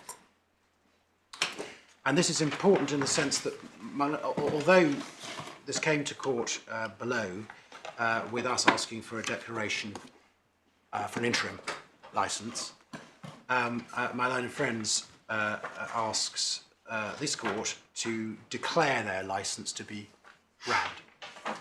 And they say, for two reasons. One, they say that it's inherently RAND, as my learned friend put it yesterday. And is there a counter application or counter claim that I've missed? Counter claim? No, there is not a counter claim, no. Well, that's not quite right. Oh, is there a counter claim? My Lord, we put in what was called a quasi-pleading because we couldn't put in a formal counterclaim in circumstances where we were contesting jurisdiction. Yeah. But we put in a sort of a pleading that's not a pleading. And in our Part 11 application, the Part 11 application has cascading orders that request in the court. And the first one is dismiss a claim for lack of jurisdiction or declare lack of jurisdiction. But if you work through that later on down that document, you get to something saying declare that our claim is RAND. Our proposal is RAND and the consequences with my known friend's claim. So yes, it is formally It was part of the, I think, under the order for the case management stay, but it's not a counter-claim as such. They didn't bring a claim within a document. Well, only in the sense that they haven't submitted to jurisdiction, they're contesting jurisdiction. As a matter of forensic reality, it is. Now, of course, my Lord. Now, we say the licence proposal does illustrate both that it's not right to say that an offer can inherently be RAND, and that goes to what my learned friend did accept yesterday of fact sensitivity, but also concerns of the current proposal that have been raised by us, they're not been silent on them. And one of them that arose yesterday, actually, when my learned friend took you to their licence proposal and explained that it's broader than the court interim licence because it permits other technologies to be included if a party so wishes. And he showed you that in their licence. If you wish to be reminded, it's in SUP 23, page 228.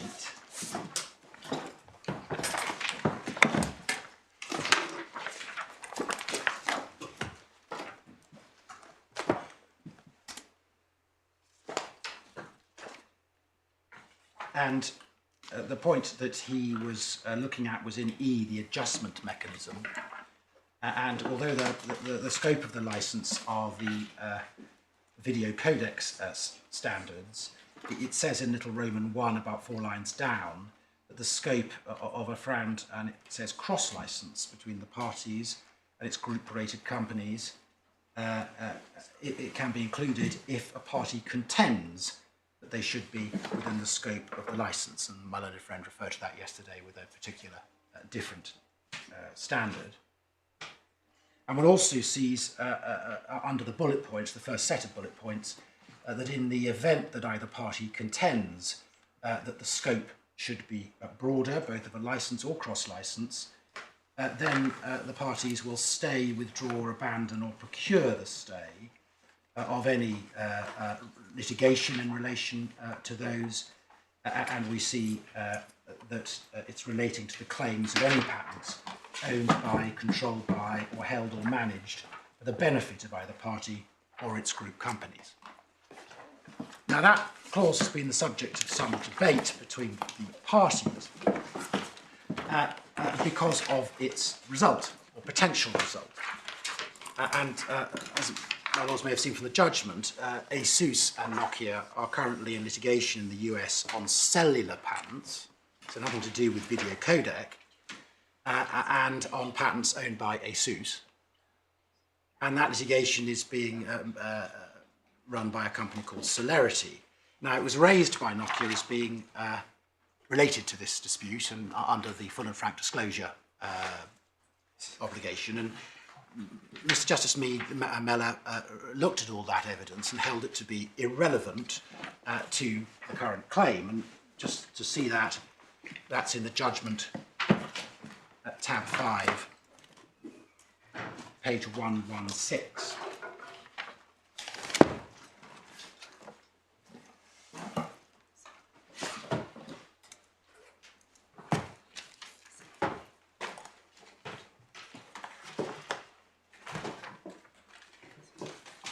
And the litigation in the United States, the Celerity litigation, is significant litigation. There was debate, you see that in paragraph 350, that a figure had been raised by Nokia that Acer and Celerity were claiming at $99.1 billion, but the judge held that that was seriously misleading and was not correct. But what he did find at 356 was that the litigation does not overlap with any part of the claim brought by Acer here. It concerns a different area of technology, cellular. It's governed by ETSI. It's not a claim for injunction. And he held it did not relate to the same thing.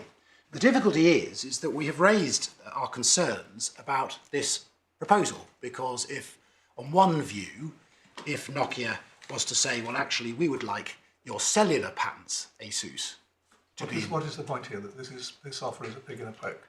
The point here is that if they said, we want your Asus patents in... Yes, but in other words, you don't know what you're agreeing to. That's right.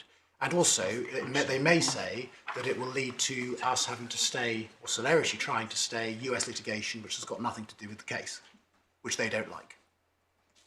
I'm just trying to understand the argument that it's... what is being offered here is not simple. That's right.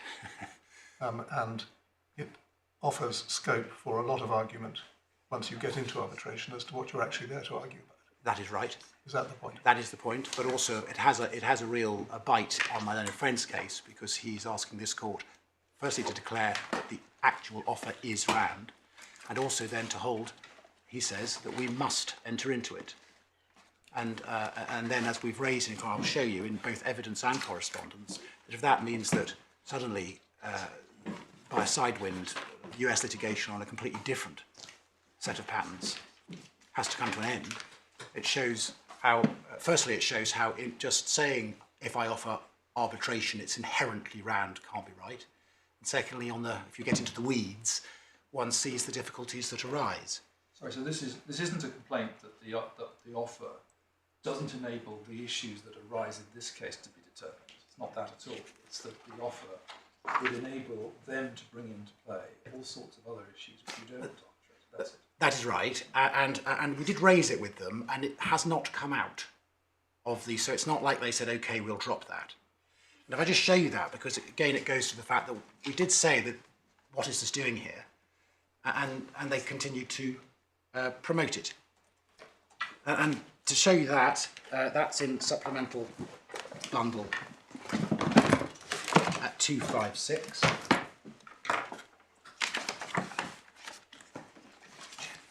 Tab 30.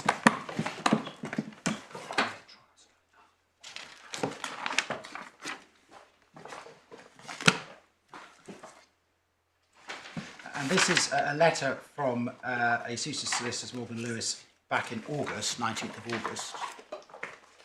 And in paragraph 3, you see that they questioned the reference to held or managed for the benefit of counterparty in its group-rated companies, and said that Nokia seems to have an eye on the litigation in relation to cellular standards, which had been... Sorry. Oh, sorry. Sorry, I must be in the wrong place. I was in 256, page little 3 of the letter. Right, thank you. Sorry.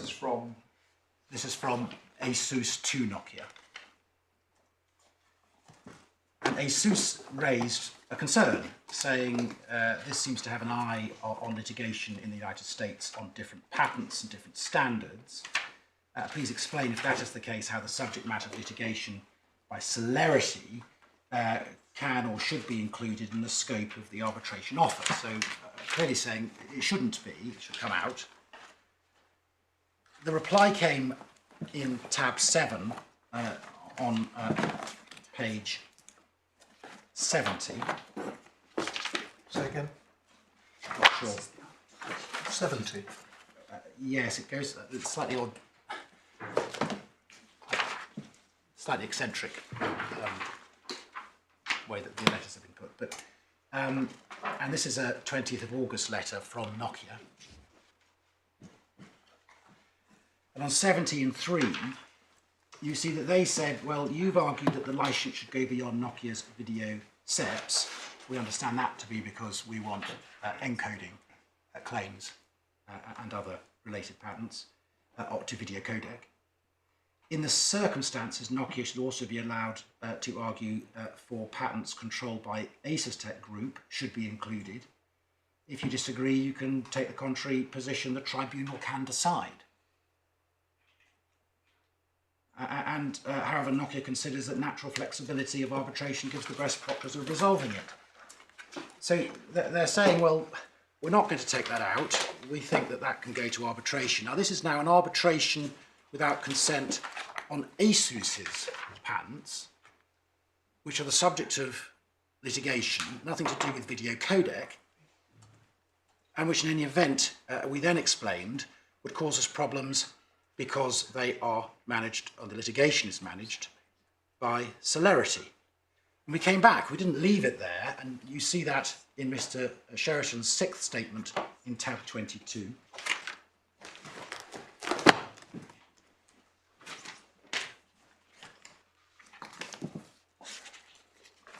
We're now on the 3rd of October, and it's page 226, paragraph 8.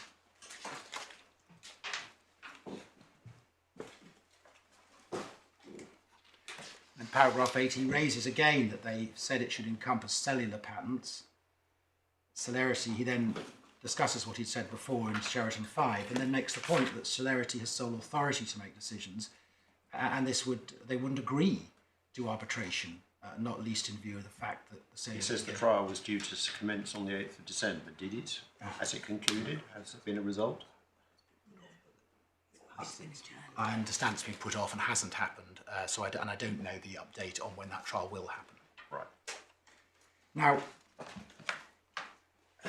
but they did not remove the provision, as you've seen. In fact, my learned friend went yesterday to it today, and they, notwithstanding our objections, they asked the court to hold its ground, and then they say we must enter into that licence by our undertaking. So we say there are two issues here. Firstly, as I say, it shows that the argument my learned friend puts forward that it is inherently round to offer arbitration, we say is wrong anyway, on the macro level principle, but we also say is wrong on a micro level because it does depend on facts. What did the judge say, if anything, about this? He didn't. He went into the celerity litigation, but he ended up making his findings that it was not permissible to enforce, to require arbitration as a condition of your willingness to grant a license. Right, he didn't go on saying, He didn't go into. and for good measure. No, he didn't. But you're making a for good measure point. Yes, and I'm relying it on. Is this a respondent's notice point? Well, it actually came out of what my own friend took you to yesterday when he pointed to these, and we looked at that, and then we but I agree with the evidence was before. Well, whether it's a respondent's you seem notice to be point. seeking to rely on this as an independent My objection. lord is right. My lord may be right that I'll have to think. If you're wrong on the fundamental principle, and of course you say you're right on the fundamental principle, if we get down into the level of detail, you're now relying upon an argument the judge didn't decide because he held you were right on the fundamental principle. I see the force of that, my lord, and but we still say that in circumstances where the court is being asked to hold that this specific licence is round, and also now my own friends are saying we must enter into it, which I think was a point from their skeleton argument. We say that it would be appropriate for us to be able to bring that to this court's attention. It also runs to our overall point as to why it's wrong to say in general terms that making offers of arbitration are per se round. And I accept that's the point of principle, but it illustrates that. There are significant issues. And my own friends also, one of the reasons I'm answering this is because of the point that was said yesterday, where my own friend said, well, it was, I think he said whack-a-mole, where they would come up with something and we would come up with an opposition and they would come up with something else. But what in my submissions actually happened is that we raised objections and then Nokia chose which to respond to and which not. And this was one they would not give way on. They did give way on others. And one was originally, they were not, when their offer was first made, they would not, did not propose offering early disclosure of licenses. That was all. What's the relevance of that if they've accepted the point? Oh, what I was going to say was that the reason they've now accepted it, we say, or at least what I can say is Mr. Justice Mellor ordered that, they appealed that and failed on the appeal and then agreed. Now, what I'm saying is that, again, it's not right that we have been silent partners in this arbitration approach. And my learned friend showed you letters yesterday where he said, look how reasonable we've been on confidentiality. He didn't point out that that was, I think, 4 days ago. So there is a moving feast. It's quite a can of worms in terms of declaring it to be round. And it, in these circumstances, is the specific licence that they have put forward. Right. Is this the only specific point at the micro level that you say makes this licence non-round? I think the other points, as time has gone on, have moved on. So they've agreed, I think, to comparable licences, and they have agreed to a suggestion of the award being public or a summary of the award. We maintain our positions that position that arbitration is by its nature less open than court, but that is more of an arbitral matter than a macro point rather than a micro point. And of course, so is our points on the principles. Yeah. Just as an aside, earlier this morning you put your case firmly on, you said this case is in the second of my two categories. That is, it's all about whether an offer to enter into a licence on round, but subject only to arbitration is, that was the issue. But actually here we're very much firmly in the first round. This is an offer of a licence which contains a term which you say is not round. Yes, I suppose maybe it's my fault, but in my mind the two come to rather together because under Nokia's approach, the second, once we embark on the second of my lord's proposals, it leads inexorably to the first. So what I mean is, they say we now have to accept their offer to have what I've just discussed negotiated by an arbitral panel, and that means that we, if you like, can't get off, and we move then to your second, which is the terms. Can I just ask a related question? Because I think we've got to the point, but I want to be clear, that a possible outcome of this appeal, and it's not an outcome that either party is arguing for, let's be clear about that, but a possible outcome is the court says that there will be no declaration as to an interim licence because what's being proposed is not appropriate, but there will be no case management stay either. Well, yes, my lord. From this side of the court, we are coming here with the jurisdiction challenge, which we obviously I've got my submissions on. If the court has jurisdiction, we would want the trial to continue, and if it meant that the interim licences were inappropriate, well, so be it, because there is a trial to consider the main terms. So I think the answer to my question is yes. Yes. It's not what you're arguing for, because you're arguing for both interim licence declaration and no stay. But I think you're accepting that, at least theoretically, the outcome I've suggested is open to the court. I am. I accept that. I do accept that.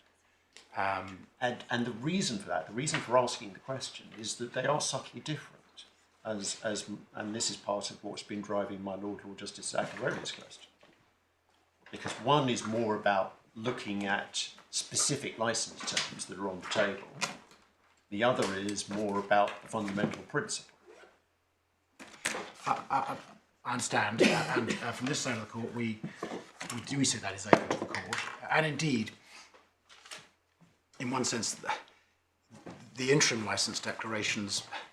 I mean, really, if this is allowed to proceed, we are 10 weeks away from the final licence determination, and the interim licence declarations lose their utility, in the sense that, well, firstly, Nokia has ignored them anyway. Well, hold on, we've got the period that will be taken up by the trial, and then perhaps more importantly, the period that will be taken up by the unfortunate labours of the judge writing the judgment. Yes, and you're absolutely right to catch me up on that. And writing a Fran judgment is no. Is it just in front of the same judge? It is. Well, I understand it is. This enormous judgment was produced remarkably quickly. It was, and also in the scheme of things, but there's no other alternative where one would get to any form of determination in the next 10 weeks, and certainly there's no suggestion that an arbitration could possibly be up and running by June to a trial, to a hearing. And of course the parties are very well advanced in their preparation. Fact evidence has been exchanged, licences have been done, and expert evidence on valuation and licensing is due next Friday. So it's incredibly well advanced, and we say in those circumstances yes to my Lord Arnold's question. My Lord, after that, I will take very briefly the criticism. How are you doing on time? My Lord, I am aiming to try and finish at 1:45 in order, in order so that my learned friend can have his 15 minutes of reply. Well, I think we have to be practical about this. If we're going to overrun slightly into the afternoon, that's not the end of the world. I don't want a situation to arise where Mr. Chatfield is spending most of his time on his feet looking at the clock. And so, given the range of matters that we have to deal with, we're not going to simply drop the bar at 1 o'clock. Let's deal with them properly, but with all due expedition. Understand. Thank you, my Lord. The judge was alive, we say, to the issues on the offers to arbitrate, and just taking briefly the areas where he is said to have gone wrong. That is in the judgment in Core Tab 5, page 55.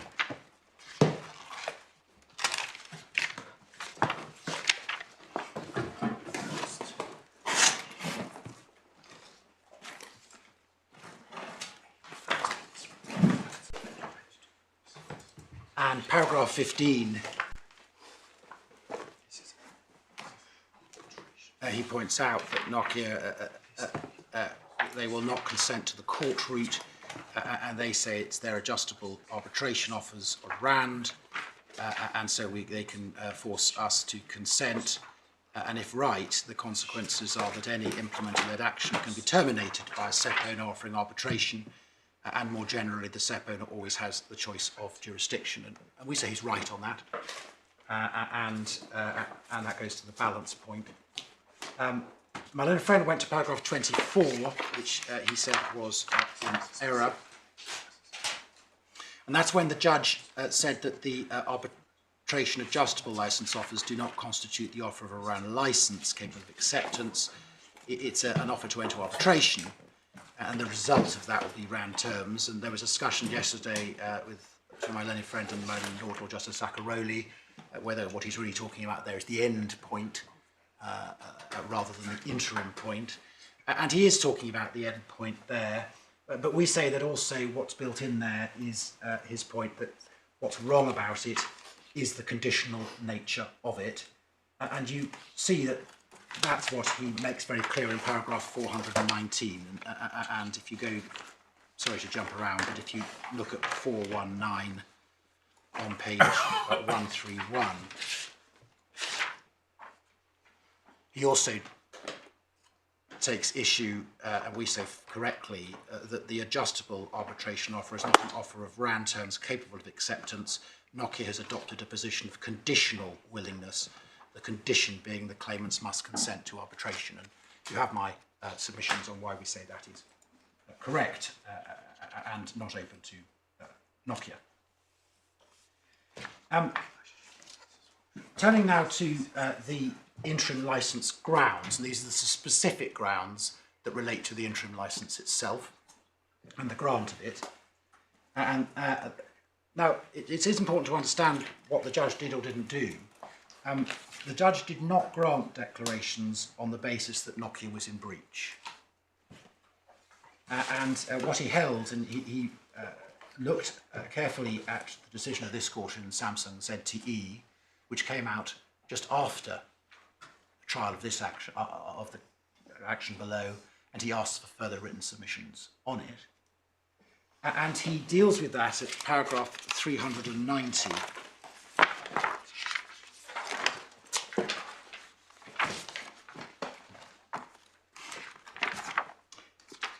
And this is, perhaps backing up, it's quite a long passage, and to be fair, to get context, one can pick up at page 120 where he starts this. Because at page 120 he was dealing with submissions from the parties. You see at the top that was a submission from Nokia that in order to grant an interim licence, it is a requirement that the patentee is in breach of its obligations of good faith. And we had said something similar the page before in R374, and you can see he's setting out our case there. He says that at 369. But then he comes to consider whether that's correct, and he says at 376, I should examine Samsung in the Court of Appeal as to whether it sheds light on whether number one is correct. And he does that over quite a number of pages, and he sets out the judgments in Samsung at ZTE. And that's where I was going to pick up then at his 390 on page 125, where he then reverts to the question of whether it's requirement for a SEP owner to act in good faith to order an interim declaration. And he says it depends on the nature of the declaration sought. If it's the SEP owner who's acted in bad faith, then of course it would be necessary, but not so if a more graduated response is adopted to declaratory relief. That this must be, the position is confirmed by the unfettered discretion of Messier Doughty. And he also said it's implicit in the judgment of Lord Justice Burse in Samsung that a graduated response may still be useful even if no bad faith is present. And this was a point made by Lord Justice Burse, that it is in one sense inherent in Huawei ZTE. And so we say what he held was, what he found was it wasn't a requirement to, that Nokia had acted in bad faith. And we also see that by the fact that he then refused Declaration 15, and you see that on page 136, paragraph 447. Declaration 15 is the declaration that was worded in the way that declarations had been given in Panasonic and Xiaomi and Ericsson and Lenovo, where the court says if you, the court declares the interim license terms and says that if the patentee does not enter into them within a certain period of time, they are an unwilling licensee. And he did not make that declaration for the reasons indicated by Lord Justice Burse. He did not think that would serve a useful purpose. He didn't think it would cause Nokia to change course. And he also, at 448, said there's much to be said for leaving to the Round trial decisions about willing and unwilling and possible consequences. So the declarations he made were, if I put it this way, flat. They weren't loaded, and so they were setting out the terms that he said would be appropriate to hold the ring. And you see that the main ones are the Declaration 12 reflects his Swiss law findings, and its Declaration 13, which he says at 446, has a useful purpose for the reasons advanced by the claimants, and he summarises those above. And the claimant, Nokia don't say he's wrong on that. And they were effectively that it will assist the parties to settle, that the parties know the sort of amount of money that should be paid. The claimants would know what they should pay now to be licensed in the UK. And he felt that adding the split the difference approach may assist because it might make the difference bridgeable by negotiation. And he also ensured and directed himself, we say properly, that the useful purpose, as proposed by Messier Doughty, was a legitimate useful purpose, and so did not offend, for instance, comity. And Nokia do not suggest it does. So this is a slightly different case to some of the early cases, and that it is a declaration where he's done it on basis of, I think, telling you the amount you should pay to be licensed in the UK now would be useful. So turning to the grounds of appeal, and this is grounds 12 and 13. Now, Nokia complained about his finding of breach, and I've shown you that wasn't the basis for his declarations, and he didn't make declaration 15. But they yesterday made 3 points about why they say he was wrong in his declaration. The first is they say their offer is RAND, and that is the end of it, and that's their adjustable arbitration offer. Second, they say if their offer is not RAND, then neither can the judge's interim license be RAND. And third, that he should not have found them to be in breach. And that is in 2 parts. One, because they say their offer wasn't conditional. And secondly, they say he overlooked their rate offers, to put it that way, and he didn't know whether their rates could have been RAND. So they may have made RAND offers. You have my submissions on their first point, why we say their offer is not RAND. I will not go over that again. As to their second point, this is the mirror image. Again, we say it's not a mirror image. The difference between their offer and our request is for the court to determine rates, but we do not override consent from any party, and it's if the court has jurisdiction on the proper rules jurisdictional rules, then all the court is doing is it then has a proper right to try the claim, and this is merely saying what the parties could do or should do to hold the ring. By contrast, we say their offer seeks to override the consent needed to arbitrate, and you have my submissions on that. So then turning to the judge being wrong to hold them in breach, and he said that was contrary to Samsung and ZTE and overlooked their other offers. On Samsung ZTE, well, he had that very well in mind, and I've shown you that. He looked at that in great detail, and it led him to find that breach is not a requirement, and I've shown you that. He did find that they were in breach, but he said in paragraph 420, overall, insofar as is necessary, I find Nokia in breach. Sorry, can I be clear? Because you told us a few moments ago that he had not found Nokia to be in breach, and now you're saying he did find them in breach. If I misspoke, that's my fault. In my submission, breach was not the basis for his declarations, because he held he did not have to find them in breach to make the declarations. He did not make declaration 15, which would require breach, and he said the reason he was making the declarations was useful purpose and comity. What he does do in 420 is say overall insofar as is necessary, and Nokia, I've shown you, he set out Nokia's case was that it is necessary. That was the case before him, and he set that out. Insofar as it is necessary, I find them in breach.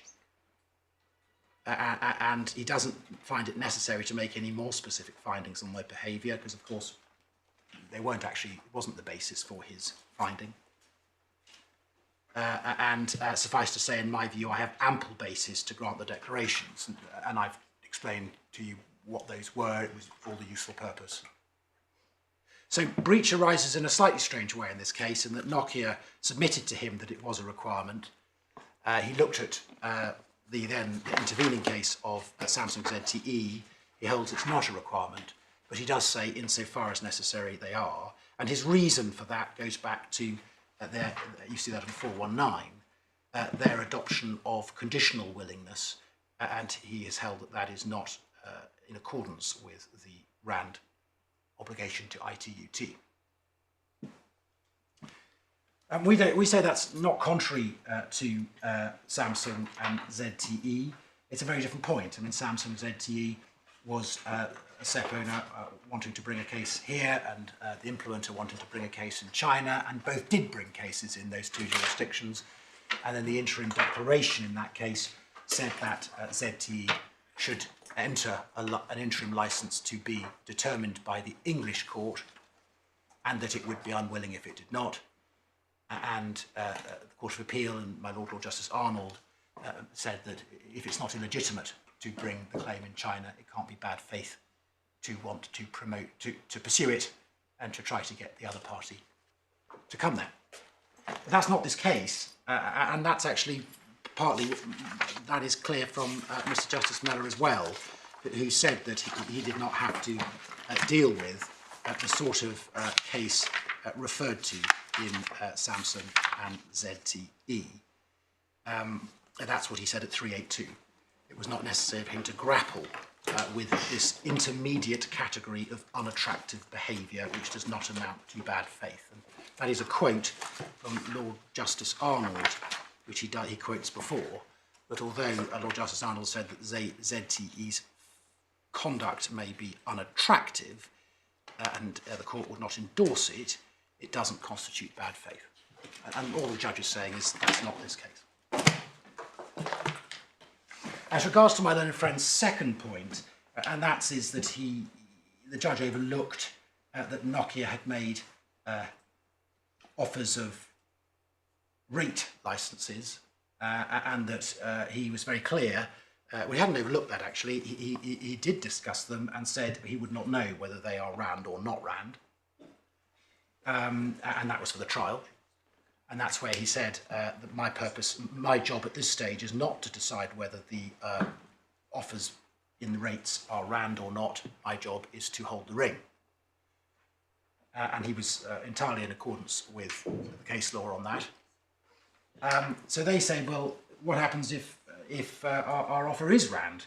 Then an interim licence should not have been made. And that's a bad point, and that's for reasons that were discussed with my own friend yesterday, both in relation to Panasonic and in relation to the later case of Ericsson and Lenovo. I mean, Ericsson said in that case its offers were RAND and could not be said not to be. But the point is that the implementer had committed to pay, they would get their money, and all the court was doing was regulating the position in the interim.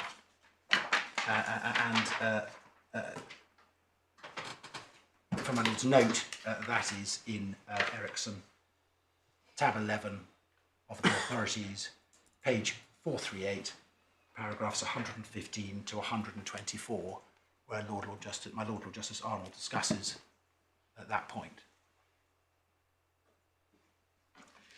So we say, actually, the criticisms of the judge on the interim declarations are not well founded, but as I say, I take my Lord Justice Arnold's point, and what's happened since then is, my learned friend referred to the German judgments, and my clients offered to pay the amounts that Mr. Justice Meller held should be paid, but Nokia did not wish to receive those. And they went ahead anyway and obtained injunctions in Germany. And recently my learned friends have suggested, I think he said yesterday, that they provide us with necessary guidance and remove some of our reasons to oppose arbitration, because we have some guidance now from the courts. We say that's not right. The German courts don't say anything about the Swiss law issues, the meaning effect of the ITU obligation, nor do they say anything about encoding claims. The reason is that in the German court, these issues were not raised by Nokia. Potentially, the Swiss law issues aren't raised because they approach matters as a competition law issue rather than contract law issue. Yeah, but let me ask you this question. Did your clients actually rely upon Swiss law before the Munich court and provide evidence as to Swiss law? Because my understanding is that part of the reason, and I'm not saying it's the only reason, part of the reason why the German courts don't deal with these issues is because the parties don't argue. Well, my Lord has greater visibility to those things than I do, and you may be right, my Lord, I don't know. Well, I don't know about whether I your was own about clients to, I was about argued the point in Munich and whether they provided evidence as Swiss law. I will. You're more. You know, you have access to the horse's mouth on that, and I don't. That is a very, very fair point. Which I was about to say. My Lord is right. I will find that out. As I said to you, I think the reason those points weren't argued, and this is my was that because it's looked under as a competition law issue. But I don't. But it's inevitably going to be. If that's the only argument on the table, that's the only argument that will be considered. Okay. Well. My Lord, and in relation to the encoding claims, my understanding was that the licence on offer by Nokia before the German court did include encoding claims there, although they dispute that in this jurisdiction. And then the other reason that my learned friend relies on the German decisions is he says that it holds that their rates were RAND or within the RAND corridor. And there was discussion yesterday about how that decision was made, and I mean no criticism of the German court, but just so my lords have it, it's in the supplemental bundle of the Acer decision in tab 41, and it's a different approach is taken. And there was a discussion yesterday about the licences. And for my Lord's note, it's paragraph 135 on page 316, where the German court makes clear that under its procedure, there's no obligation to submit contracts, licences, and experience from previous cases has shown it could lead to a defendant selecting and combining arguments. So it's fine for the claimant to select, but bad for the defendant to select. My Lord, and therefore it's the claimant that selects the licences. And then in this case, again, a different procedure to the one we adopt in this country, and you see that over the page. at paragraph 139, where Nokia selected a large number of settlement license agreements, and there's going to be debate about that if this case goes on here. And they were put out on a they were put out into a table the day before the hearing, and then the court reviewed them on the day, and it went through and made its conclusions. Now, as my lords will understand, we don't agree with it, but that's not a matter for now, and that's a matter for appeal in Germany. But it is a very different approach to the one that is done here. And I showed you earlier on that it's not a rate-setting approach necessarily. We saw that from the guidelines of the Munich decision. And so we say that is of no assistance to the issues that my lords have before them. And it's really raised by Nokia because they like the finding of in the Frand corridor, I think is the phrase used in the German decision. So, my lord, we say that there is a serious question to be tried on the RAN claims, and the claims pass through the gateways 11, 16 and 40A, and no other form has been identified. I said I would come back to case management stay, and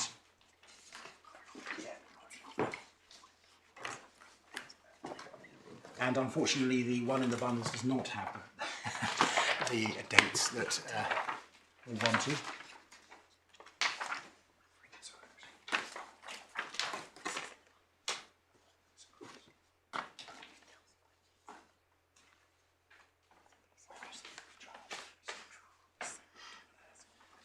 It's unfortunate. Maybe it's easiest just to send us a note. I can.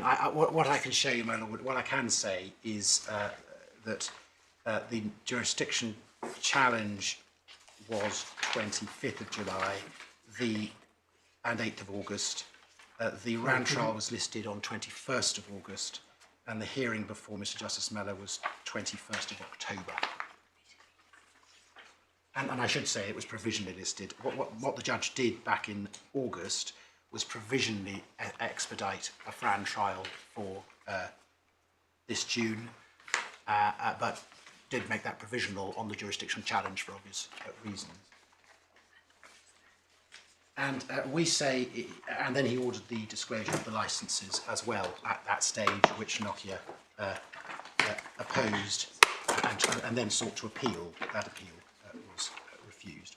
Finally, in relation to case management stay, I said I would come back to it. This was discussed by the Supreme Court in On My Planet, or maybe it's actually in the Conversant case, which I heard together, and that, for my lords, is Authorities Bundle 1, tab 2, page 109. And I go here just to show you what the Supreme Court said about case management stays, but it may be very familiar to the court.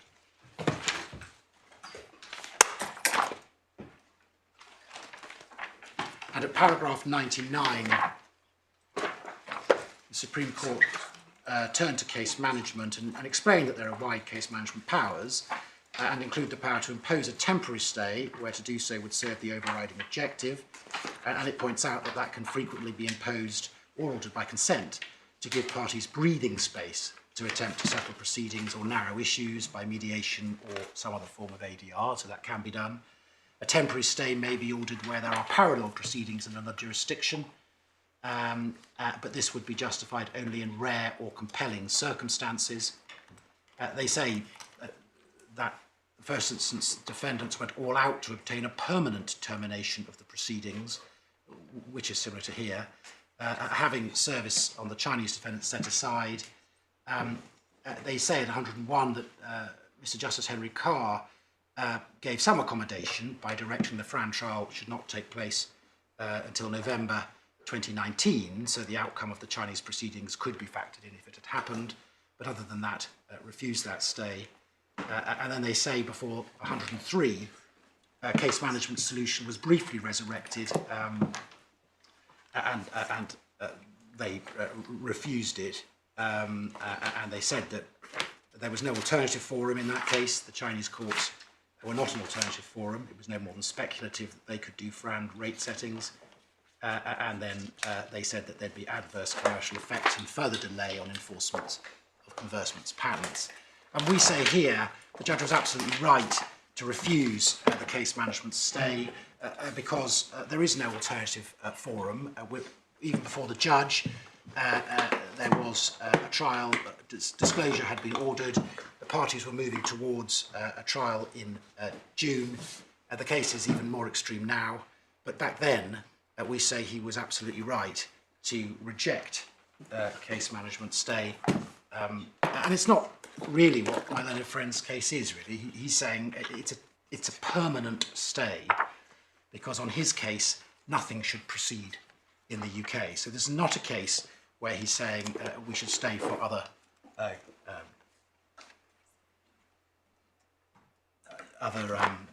jurisdictions. And the judge's reasoning, you will find, we don't need to go to it, but at 359 to 362, and his reasons really was that he put it would be an egregious case management decision at odds with the overriding objective. And he said the actions have been underway for some months. There's been disclosure of key documents. Subject to the outcome of the jurisdiction challenge, a trial to determine RAN licence is scheduled provisionally next summer. There is no other RAN determined proceedings on foot or mooted. There is no alternative forum. And then he also did not agree that a stay is appropriate that effectively compels arbitration. And he felt that also that the claimants had a justifiable position as to why they did not consent to arbitration, and it does not render us unwilling licensees. And my own friend hasn't, as I say, did not say that yesterday, go to that yesterday, but we commend that and say that a case management stay would not be an appropriate outcome for those reasons. This is a case where serious issues to be tried doesn't arise because of a timing point. But if had the offer been made before the proceedings begun, it would have been an answer on the basis of serious issues to be tried. Does that itself provide a ground for a case management stay? We say no, because we say that's not really a case management decision. Serious question to be tried is an ultimate. You don't get through the first ultimate question. We say once you've got through all these ultimate questions and one's looking at the overriding objective, we say one can't then bring back in, for case management reasons, a permanent stay. If it got through, so we say no. My learned friend has a point that he said in his skeleton, that if we amend the pleading, it opens up a serious question to be tried. Because he says that if we amend the pleading, we have to request permission to serve out again, and that starts the clock again, if you like. Introducing something new, for sure, but not if you're simply deleting stuff. That it was our submission, and in case he has said that in skeleton, but without any support for the proposition, and we agree with and for my Lord's note, if it is raised, that's made very clear in the White Book at paragraph 6.37.9, 6.37.14 and 11.19, and we are doing nothing here but deletions, and it's not a case where an amendment is added for which leave would not have been given, and so there is, it's very clear, case law from the highest courts, that there isn't a need to serve out again, and you don't change the timing. If there is no serious issue to be tried, at least they contend that, it would be open to them to apply to strikeout. That's correct. And then there's a case management decision about, well, just 10 weeks before trial is appropriate. That's right. And one of the points that was made, I think the transcript is actually in the bundles, one of the points was made below, that really what their case is about, if they accept jurisdiction, is a strikeout case. They should be bringing summary judgment or a strikeout. But no Friends didn't accept that. They said they could run it as an opposition to the interim declaration. But they did not bring a strikeout or summary judgment, and that was the summary judgment, but but the point's the same. Well, I'm sorry, yes, the point is the same, but my Lord's right. And so it would be summary judgment. And that was raised by our side, it was Ms. Pickard, King's Counsel, and so it's another point my learned friends have taken up. What we say, what would be should have been the approach, could have been the approach, it was something that actually one sees a little in their evidence as to what, at one stage they thought they would be doing. And you see that in the first statement of Mr. Vary in Sup 24, paragraph 35.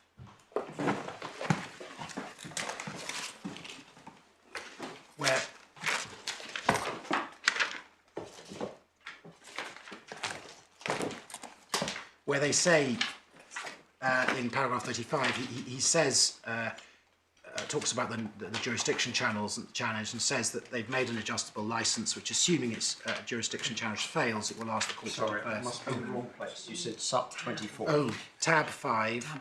Sorry, sub 24, page 24, paragraph 35. Many apologies. Tab 5. Tab 5, page 24, paragraph 35. He talks about if the jurisdiction channels fails, it would ask the court to declare to be round at the first opportunity. And what was said below by our side is, well, opposing our interim licence is not the vehicle. Jurisdiction is not the vehicle. And neither is case management stay. If you want the case struck out or summary judgment on it, then you should bring that application. And that was mentioned below and has not been done. But and so we are where we are. But we say that the arbitration office don't rob the case of a triable issue, and that the specific arbitration proposal is not round, and that we say there is a legitimate right of our clients, my clients, to bring this action here, and it should not be in Nokia's gift as to whether we can or not. And then we also say the judge did not err in declaring terms that could be entered into. Finally, my Lord, my Lord or Justice Arnold suggested yesterday it would be helpful if we did an amended pleading with the deletions, and we gave that to my learned friends just before court, and we have it there.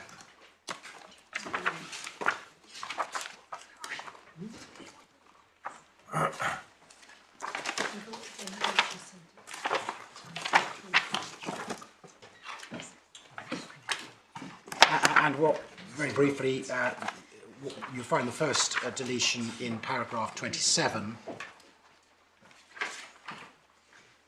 which was one of the, where we asked for the grant in respect to the challenged patents, and delete the and/or. You see deletions on page 9, 39 and 40, where there is a necessary reference to the Nokia Codec SEP portfolio. You see a deletion on paragraph 44.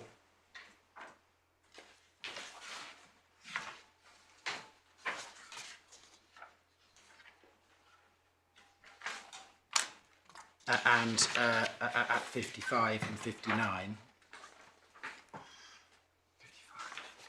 Sorry, 56 and 59. And then I think that may be all of them. We have not altered the declarations because in our submission, I mean, we could do so, but in our submission, the declarations rightly are bringing together both the claim against the UK patents and the relief, which has already been pleaded to be broader. So we don't mind deleting those, but we did not think that was necessary. We thought it was appropriate in those paragraphs, because that covers both. My Lord, it is merely deletions of what we say is superfluous material.